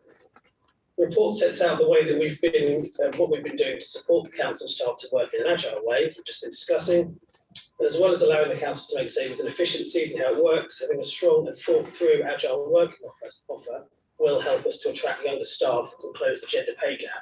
And I would make the point here, as just been said, that the Where Work Happens project and all of these things that we're doing is still a proof of concept. And one of the key themes that those staff involved have kept discussing all the way along is that we are seeing how this works and tweaking it accordingly. That's a key principle of what we're doing. The recruitment market at present is tough. And that's one of the reasons why there's a commitment in the service plan, my service plan, to reviewing our approach to recruitment and retention. This report sets out on page 152 in the pack 4 objectives of our recently agreed recruitment and retention plan.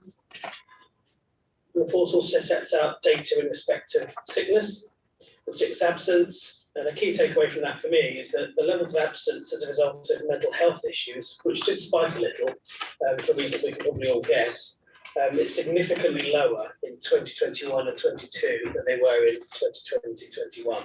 It's a big change financial year to financial year. Now, that partly reflects our planned approach to hybrid working and also the relaxation of lockdown restrictions. But it also reflects the focus that human resources in the council has had over the past 2 years, which has been significant on mental health and well-being of staff, and trying to involve councillors in that too. So you can see some of the key initiatives implemented on page 147 of the pack. And for me, the improvement in our survey scores between 2019 and 2021 on page 143 around mental health issues and well-being is really pleasing to see and quite significant.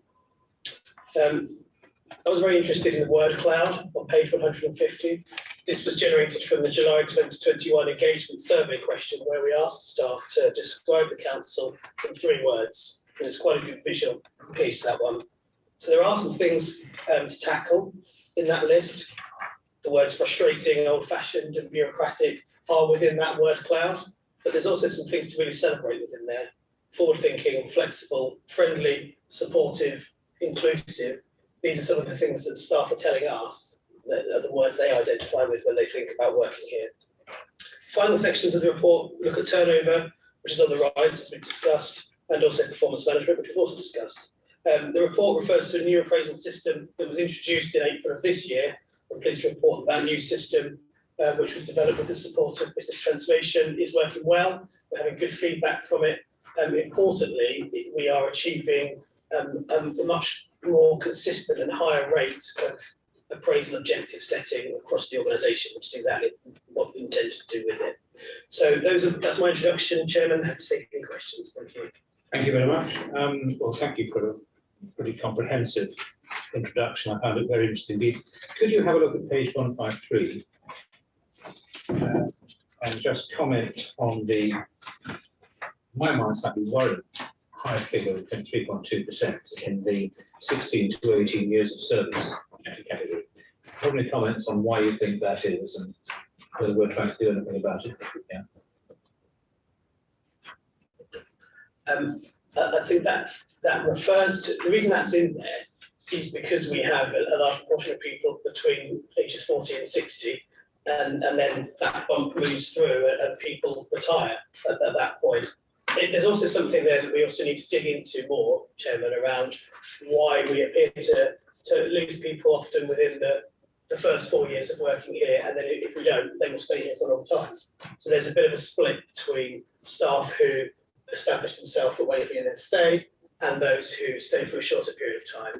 And I'd be lying if I said I knew the exact answer to that. And one of the things that we're able to do through our exit interview data is to try and understand that better and build it into our retention action plan. So 2 things there. Are you saying that spike, if you like, is down to people retiring? Partly. Right. And is the evidence from exit interview something that we can at least see themes from? Yes, I think that would be a good idea for the committee, so I'm happy to bring that back. Thank you. Other members? Councillor Neil, Councillor Nicholson, Councillor Hegan. Thank you. A question, please, relating to gender pay gap. Yeah. I noticed on page 138, it's been hovering around 15%, but the last year it was half of that. I don't know whether there's any particular reason for that, or that's just a statistic which will sort itself out later. Maybe as a comment on that. But also, the pay gap is around, whatever it is, 6, 7, 8% at the moment. What's the council's policy or expectation on where that goes? Should it be reducing to 0, or is there an expectation that there'll always be some sort of gap from the simple point of view that women go through a career break more often with childbirth? So what is the aspiration there, or the target, or whatever, please? The aspiration corporately is to continue to reduce the gender pay gap, and yes, we would aim to bring it down to 0. Thank you. Does that reflect the career break situation that childbirth usually generates or not? I think that would be one I'll come back with a more detailed answer. If you're happy with that, Chairman. I suspect that if female employee goes on maternity leave and returns, there's no interruption in her. Oh, no, sorry. If the question is does taking maternity pay reduce the overall pay gap, then as I understand it, it doesn't. If you're talking about the longer term impact on people's family and what they do, then that's more complicated. But I don't think it affects the year-to-year median pay gap. Yeah, we still have to point. Councillor Nicholson. Thank you, Chairman. Well, this information is always fun and interesting. I always spent some time reading this. It's clear from information that part-time working is popular and effective in retention, but not only for younger women. It would be useful for some older men who are nearing retirement and want to reduce work to do other things. There is clearly a problem generating recruitment of technical planning staff. And what is needed, I think, is an information campaign, possibly led by the Surrey District Council's group, to encourage 14 to 16-year-old pupils to consider the type of work by taking appropriate qualifications, both at GCSE and A-levels NVQ3. It's worthwhile for both parties. They'll have better paid, secure work, which isn't always available for generalist graduates. But I'm, of course, pleased that we have our Waverley training services where craft and junior technical work training is very important. Thank you. Thank you. Councillor Higgin. Thank you. My question is going to be in two parts. The first was to do with drilling down into the exit data and seeing what we can learn about why people are leaving us. The other was a question about are we seeing a pattern of making job offers that are then rejected? And if we are, should we be looking at that for inferences about what other people are doing to maybe retain people after they've resigned or before they resign or threaten to resign? Is that directed at Mr. Taylor? It is, yes. I'm happy to take that question away and come back with some more data. I know from my own experiences of trying to recruit some key posts, some of the failure to recruit comes well before that. It's at the point of putting the advert out and not being able to get a healthy shortlist of candidates. But yes, we should also look at what happens where we offer, we get to the point of offering and the offer is declined. But I would say that is probably a less relevant factor. For me, the most relevant factor is can we get the people in front of us to be interviewed? If we can, that will generally lead to success. Yes. Can I just come back on that and ask if there is any perception in the marketplace that Waverley is a bad employer? I mean, normally you do know within your own sector if that is the perception in the world generally. I don't think so. No, and actually one of the things we could do is look back at the staff engagement survey where actually I think we had some positive results. I could look up after this and come back later in the meeting if you want, but I believe we had some positive data when we asked staff the question as to whether or not they would recommend Waverley as an employer. And I believe we had some good results for that. So I don't think there's an issue there. The only caveat I would say is that district councils provide lots of different services. So for all of these questions, there's no uniform answer across the piece. It does depend, which sectors and which professions we're talking about.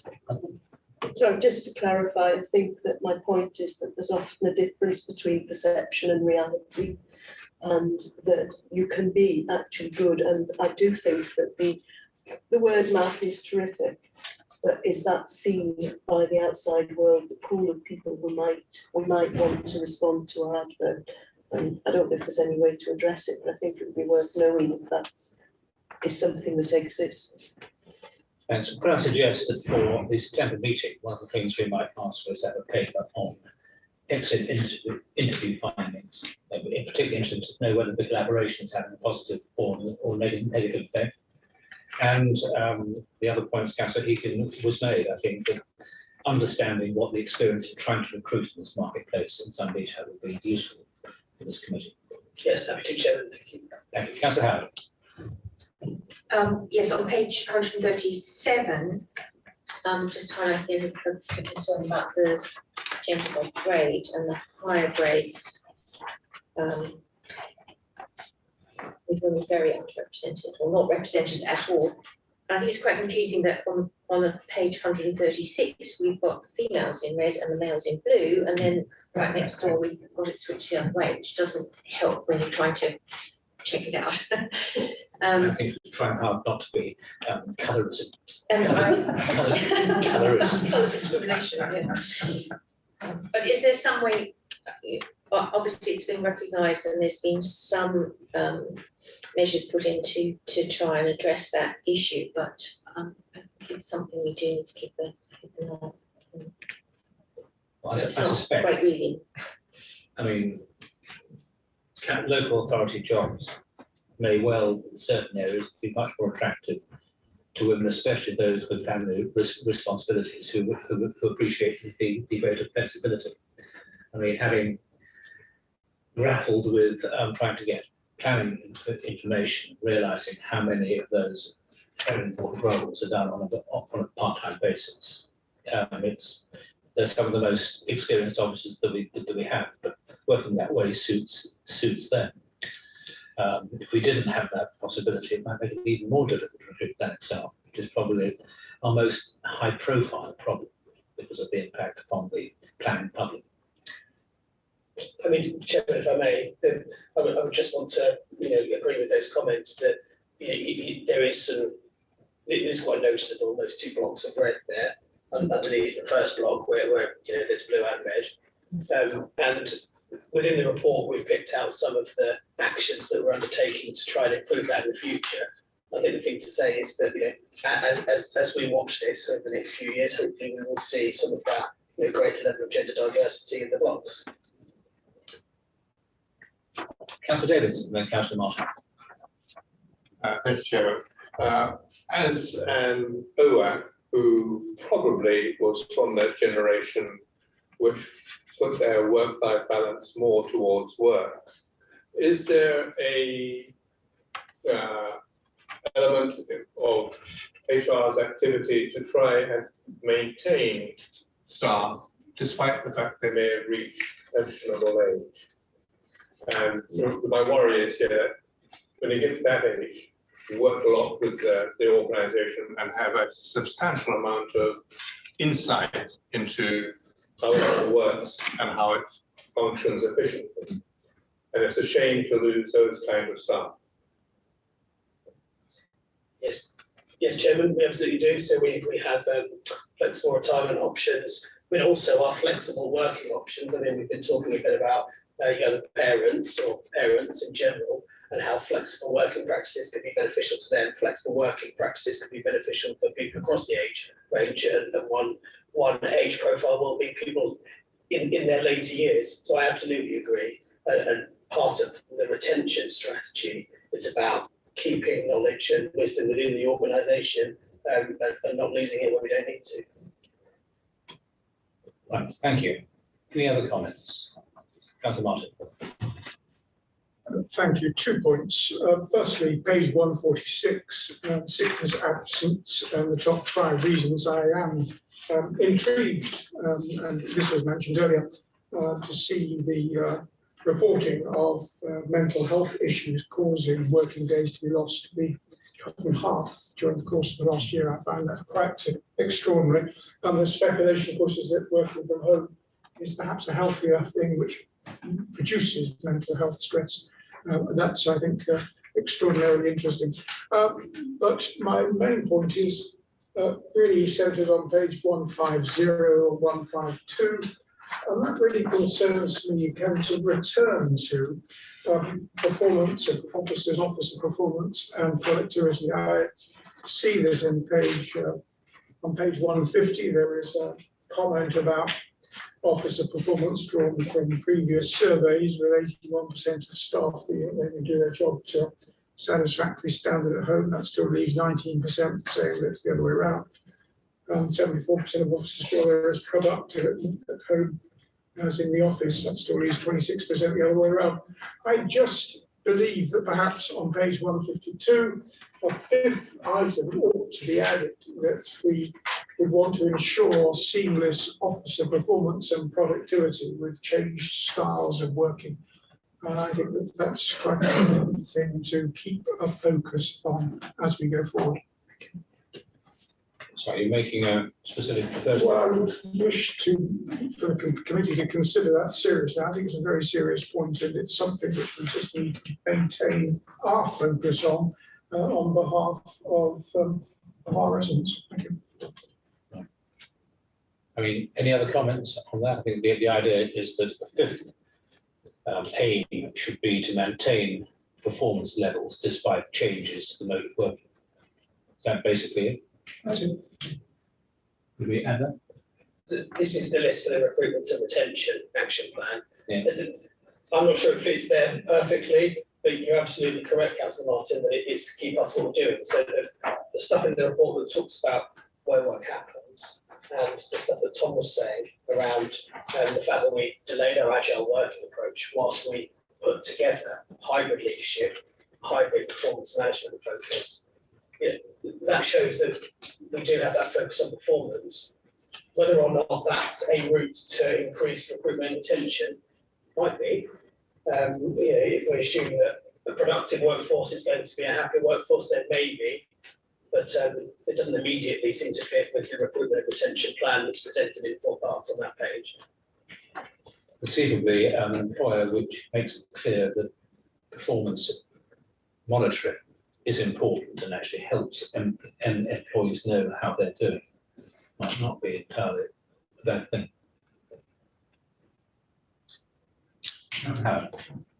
Just one extra comment, Councillor Martin, back on 146. I think the other reason that the mental health issues may have gone down is that they're coming back into work. And they're happier because they're back in their office. Good indeed. Are there any other comments? No, thank you very much for that. We'll move on to item 15, the Godalming Regeneration Project. We have Kelvin Mills on hand. Good evening, Kelvin. Good evening. Thank you, Chairman. Yes, this report seeks the funds to begin public engagement and work up a more detailed and viable designs for the Berries offices, Crown Court car park and the Wharf car park. It also requests a name change from the executive to just to reflect the importance and size of this project to Godalming. Through phase 1 and 2, through the sort of concept options that emerged, there suggests a potential to deliver against many or several of the key corporate objectives. Housing, we could bring forward affordable housing in the town centre. Reduction in carbon, by creating a much more modern office, we can reduce the carbon footprint of the Bury site. It's currently 10% of Waverley's building carbon footprint. We can support the high street by maintaining the council presence in Godalming in the town and bring forward town centre housing whilst maintaining car park numbers. And finally, not to be a cost to the council, this project to come forward in support of the medium-term financial plan. The next phase that this refers to will have public engagement at its core and seek to bring forward detailed designs that can then go to consultation, delivering on the aforementioned objectives, and for a planning application to be submitted later this year. In summary, I look forward to your comments to take forward to the executive on the 5th of July, and then this report will go on to council on the 19th of July. Thank you, Chairman. Thank you very much. Question that occurs to me, it was actually raised at the briefing, but I'll make it in public now, and that is that a significant sum of public money is going to be spent taking this forward. And one thing we haven't seen is any analysis of both the capital and revenue sides of the proposal, particularly can be afforded.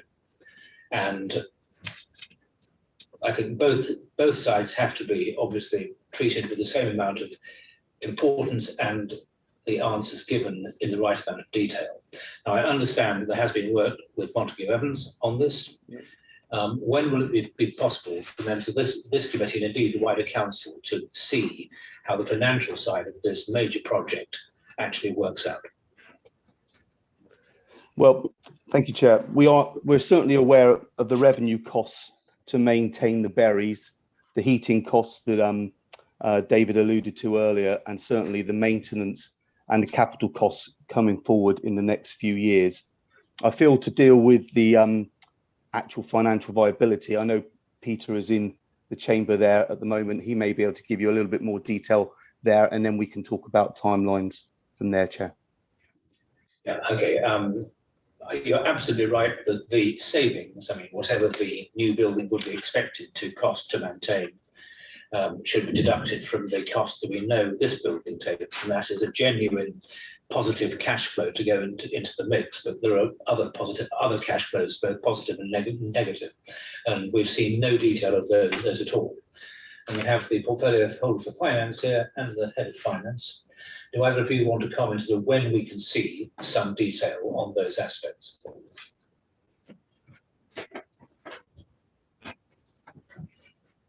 Thank you. Thank you for inviting me to speak.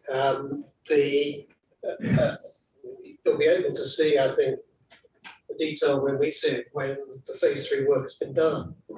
At the moment, all of the assessments that have been done are indicative only.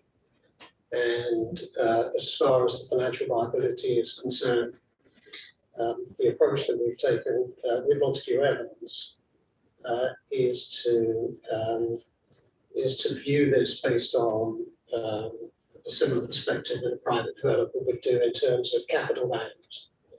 And that establishes a base case that we've been able to compare the various concepts and permutations on. Assess the likelihood that a deliverable outcome can and will be achieved. So those assessments, as I say, they're indicative only, and the whole purpose of the phase 3 work is to develop not only the capital models but also the revenue models that hopefully will come up with a project that we can still go with. And you'll appreciate that when we get into the revenue sides of the models, there are all sorts of variables there that we're going to have to assess: the tenure, the rental, all those sorts of things. But at the moment, it's it's premature to assess, and at the moment we don't have the funding to do it. That's the whole point of this paper. Take gentle issue with you. I think that you can do a capital high level estimate because you've got what you judge to be the value of the asset on and in the ground. But I am surprised you don't think you get even a first stab at the revenue side. Now, if there is you've got rents, if some of the houses are being market rented, if you've got car parking, you've got the car park maintenance costs, which I know from a previous project have to be taken into account. They are not trivial. You've got the savings, which Mr. Mills mentioned. I mean, I am surprised that we're prepared to spend so much money without even knowing whether this could wash its face on an income basis. Well, a bit of a chicken and egg, isn't it? You have to spend the money to find out if it will wash its face. And in order to determine whether to go through, you go through a filtering and assessment process to assess the probability that the outcome will be favourable. I would just like to pick up on a couple of the variables that you mentioned, car parking. As you know, since the very get-go, car parking neutrality has been one of the critical success factors. That's not just in terms of car parking spaces, but that's in terms of car parking revenue. So what we've been trying to do is to isolate down on those variables that will be critical to whether these concepts and permutations are worth going forward. And that's not just in terms of financial viability, that's in terms of planning viability, carbon, all of the variables that were in the critical success factors.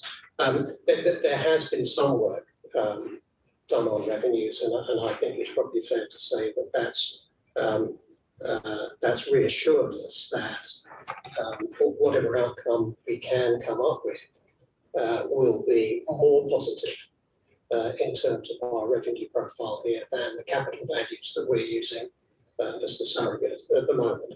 And so I think what we've established is a base case to say the concepts, the permutations that we're taking forward at all stages will leave us in no worse position and probably better off from a capital standpoint.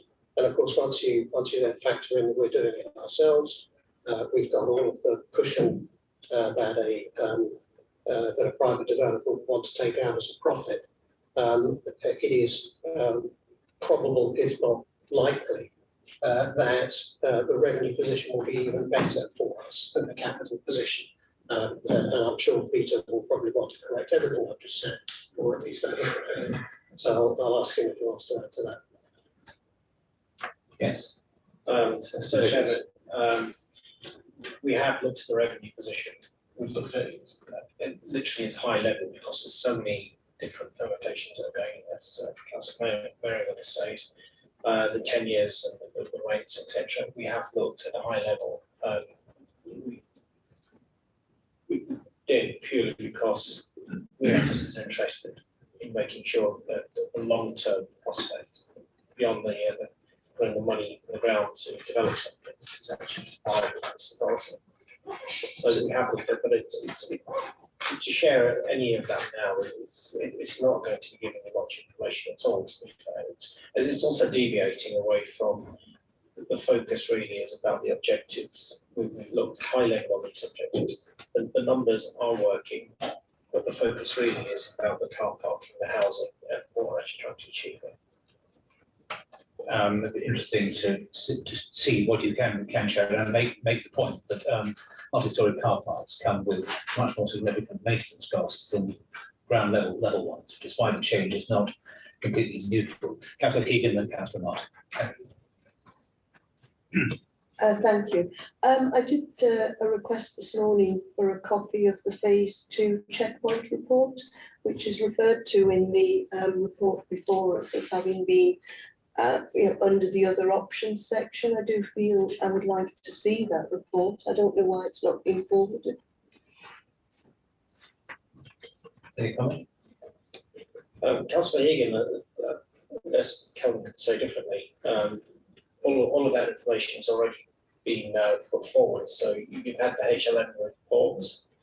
So, can you remind me what that one was, though? I didn't recognise it from the description. We've had presentations, but not reports. Appreciate that is the information you're asking for. So that is the sum total of the information. Yes, as far as I'm aware. Yes, I haven't seen a written report beyond this. Thank you. Councillor Martin. Thank you, Mr. Chairman. I'm not going to ask any detailed points because we've got a great deal of information from the briefing last week. But I would, Mr. Chairman, like to say that I am opposed to the executive recommendations. I am in favour of the redevelopment of the Berry site, and while I believe that a reasonable case can be made for the redevelopment of the Wharf car park site, I'm not in favour of the development of the Crown Court car park site.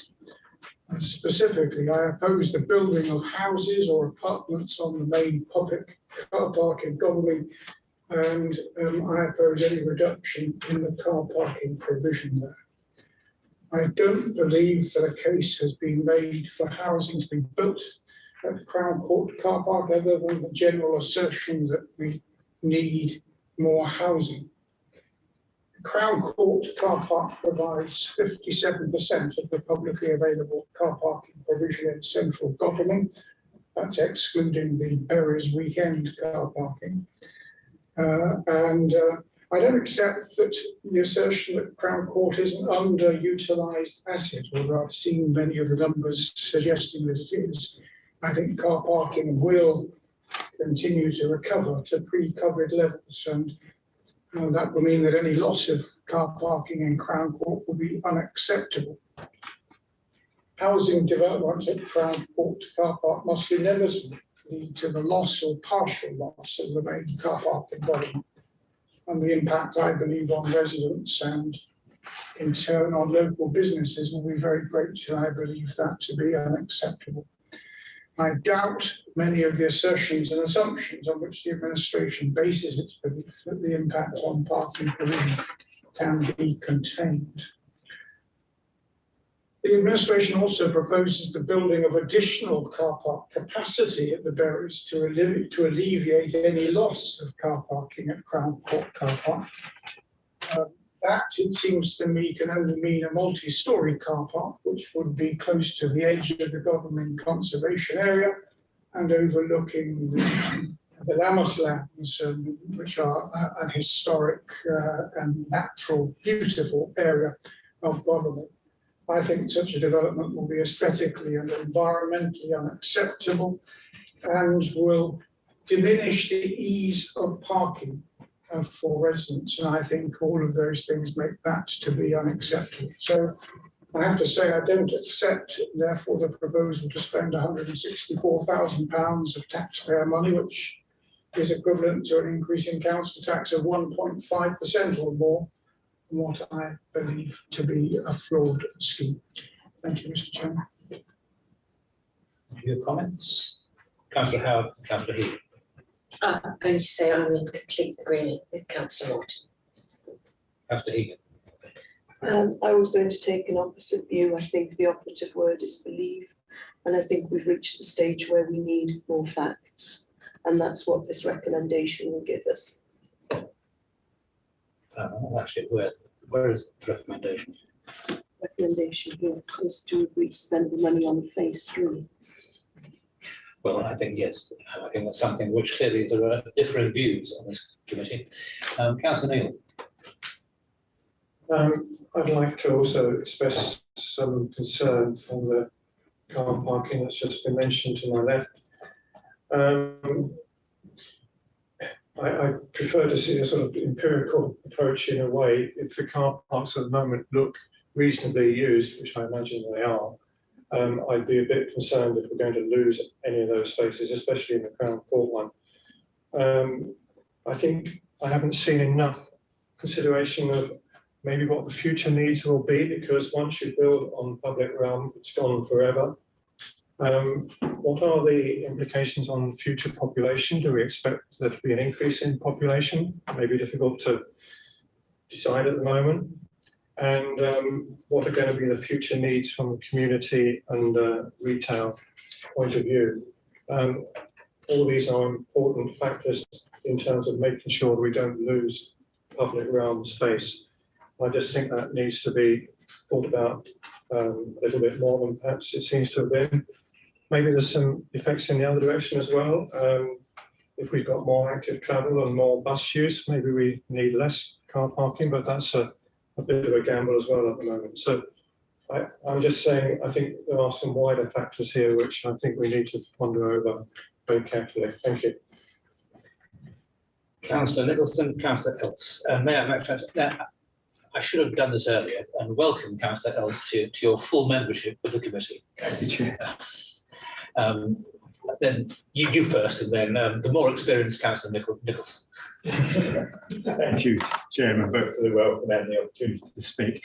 Yes, just following on from Councillor Neal and his concern about future needs. It's something that I'm concerned about as well. We've heard from, during the briefing, there's an awful lot of the time was taken up discussing loss of car parking, and we've heard from Councillor Merriweather that a lot of work was done to maintain the same number of car parking spaces, the car parking neutrality, I think he referred to, which is all very laudable, but makes two assumptions. And one is that Godalming High Street remains the sort of semi-derelict ghost town that it is at the moment, and will never be regenerated, so will never attract more shoppers and will never attract more people who want to live or work in the high street. And secondly, the hundreds of houses that have been built in Godalming and the surrounding villages, the people who move into those houses won't want to come to the town centre. They'll either do their shopping online, home deliveries, or they'll go elsewhere for their shopping. It seems a very short-sighted outlook to me. For a forward-thinking council like Waverley, we should be thinking we're going to rejuvenate Godalming, we're going to make it an attractive place for people to come, and therefore we will need car parking, because the hundreds of houses being built in the villages surrounding Godalming don't have decent bus services and probably never will. So they're going to need to drive into the town and park somewhere. So that's it. Thank you, Chairman. Councillor Nicholson. Thank you, Chairman. Well, I would agree to spend 164,000 to proceed. The key to this is what happens must rest easy in the street scene. So planning is so important, and of course the parking situation is important. You must have somewhere near a neutral parking. So those are the two things which will be so important if this is to proceed. Looking at this here, there's a number of quite reasonable options we're looking at. I won't go into in any detail now, but I think it's certainly worthwhile to proceed to the next stage. I think we're supposed to refer to that document that's. You should have all received in the post an A3 version of the options. I should be exempted, I believe. Shouldn't that document exempt? Sorry. Another one. It's not something that, yes, it is marked commercially sensitive, so no numbers, please. No, I was very general.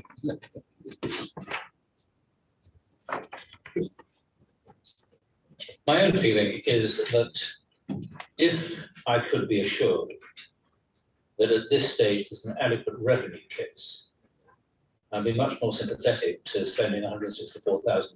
But personally, the absence of that worries me. Having spent quite a long time in my life financial modelling, you can always get a model together. You can think of all the inputs and outputs. And that's the part which worries me most.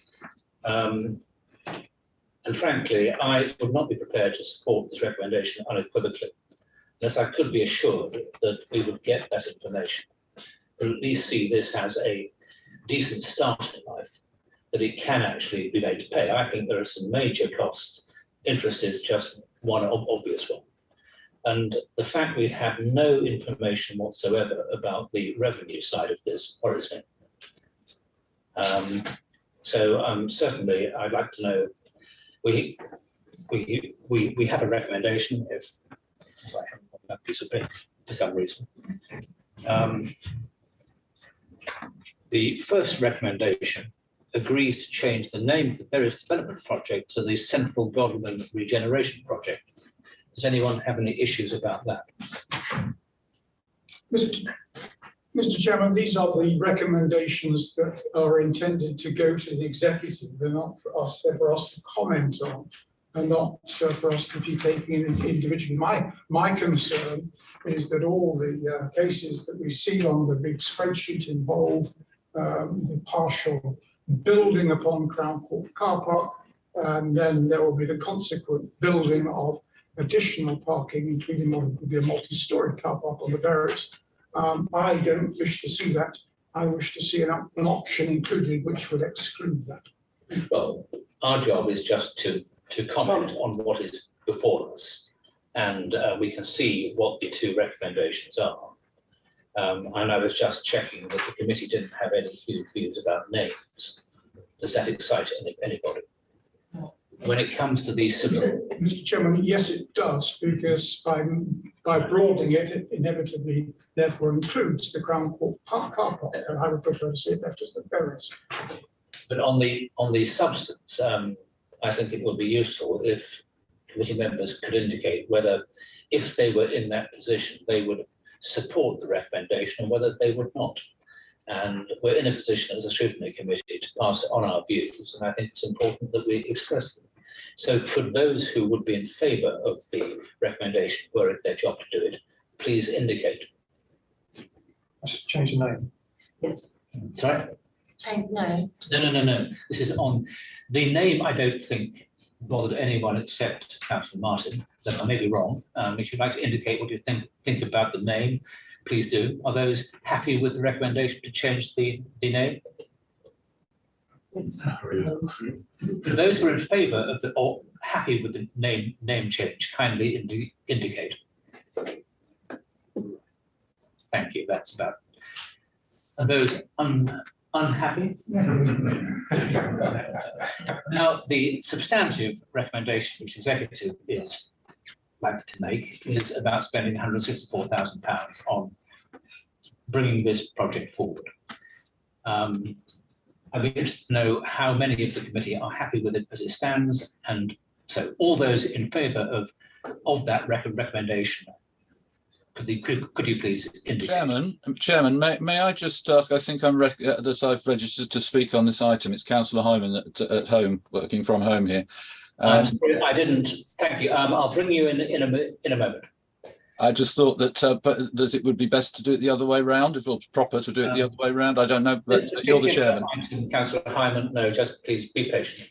Could I hear from the committee, those who are in favour of basically supporting the recommendation to spend the money at this stage?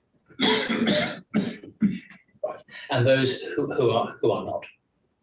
Thank you. Right. Councillor Hyman, would you like to give us the benefit of your thoughts? Gone. Just wondering if there's any point at all, Chairman, the way that's just been done, but never mind. I absolutely agree with what with much of what's been said this evening in respect of working from home. Perhaps the prematurity of this of coming forward, or its prematurity of spending money before we've got some basic reports and assessments that need to be done. It's certainly in respect of what the future is for working from home, i.e. what we need to do with the berries, because we've got to do something with it. So none of us object to something being done, of course. But we do need to get the options right, and perhaps learn from the mistakes of the past and ongoing mistakes of the council's projects and other councils' projects. We obviously do need to know more about the finances, as you, Chairman, have correctly pointed out. And I think before we go forward and decide we're going to spend any money, we also need, I'm absolutely sure that we were told the other day that some of the options would need to SANG and mitigation for habitats, and some wouldn't. We therefore need to see those assessments, because it's pointless going to we need to go to consultation, certainly with the public, on the basis that what we've got are practical and justified options. And if you, as the Scrutiny Committee, don't know anything about the lawfulness of the options being put forward, don't know anything about the likely viability of what's going forward, of what we've got, and we're just being told, as with working from home, let's worry about that later. We'll prove that that's fine at a later stage. Let's go and consult. I've seen this so many times before over the past 20 years. Draw your remarks to a close, please. Well, absolutely. Can you confirm that can we please be sent the appropriate assessments and viability assessments that we've got so far before it goes to council? Because council's got to make a decision, and it mustn't be done. We've got to have all cards face upwards, the Huddleston principles, the duty of candour, and we do need to have that information certainly before it goes to council, and preferably before it goes to executive. We need to know more, and I would agree with those members who have indicated that. Thank you very much. Thank you. Right, Councillor Howard.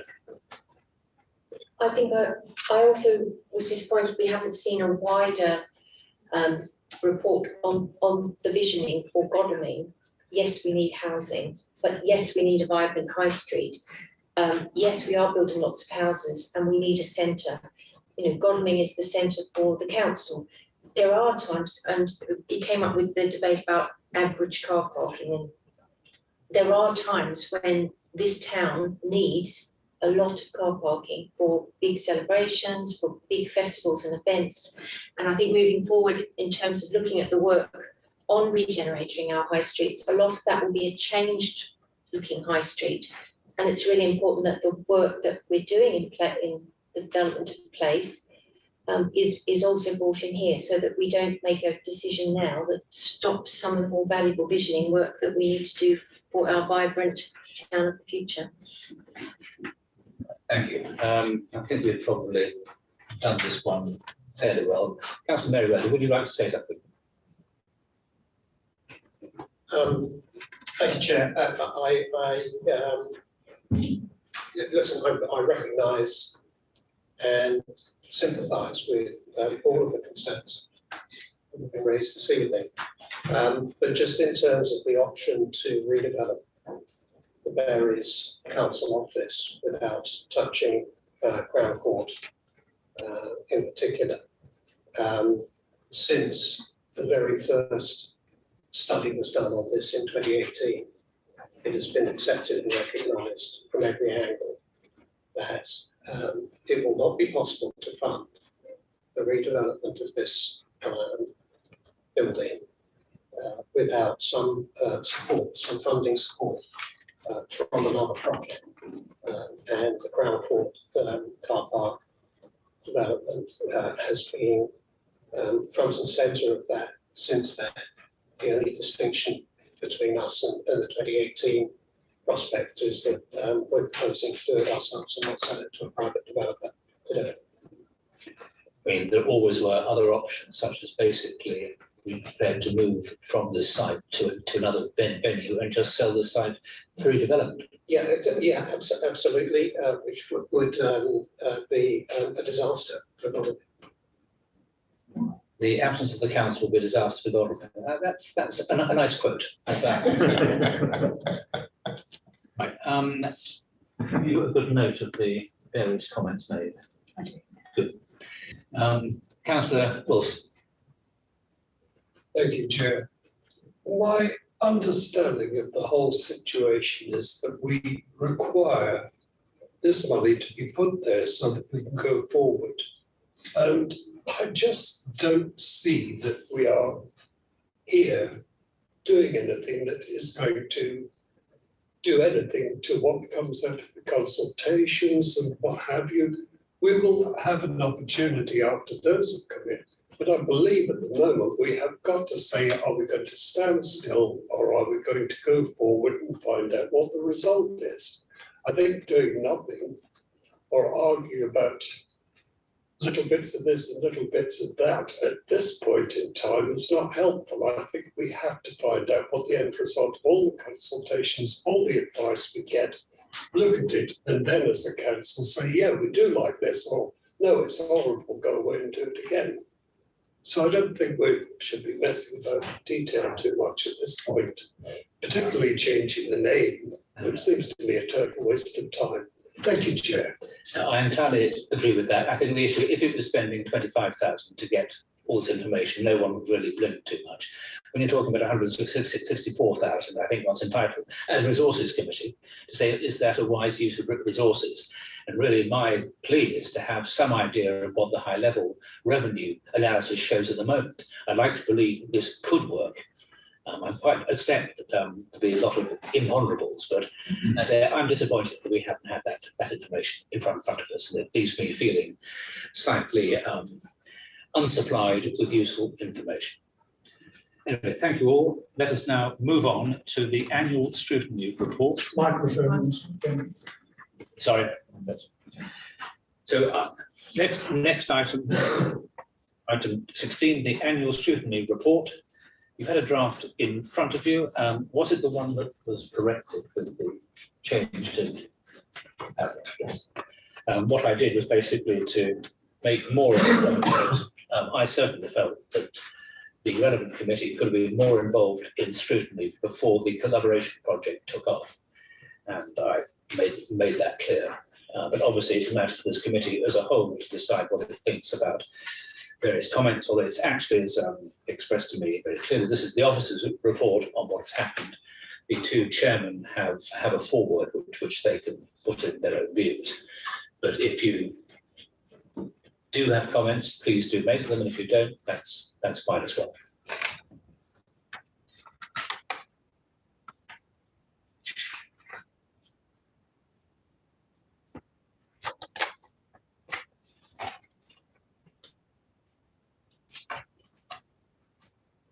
Is there anyone who wishes to comment, or are you content with it as it stands? Okay. Okay, thank you. We now have a great improvement in council procedure. Item 17, exclusion of present public. Are you happy with the recommendation to move into exempt? I don't have to read out everything.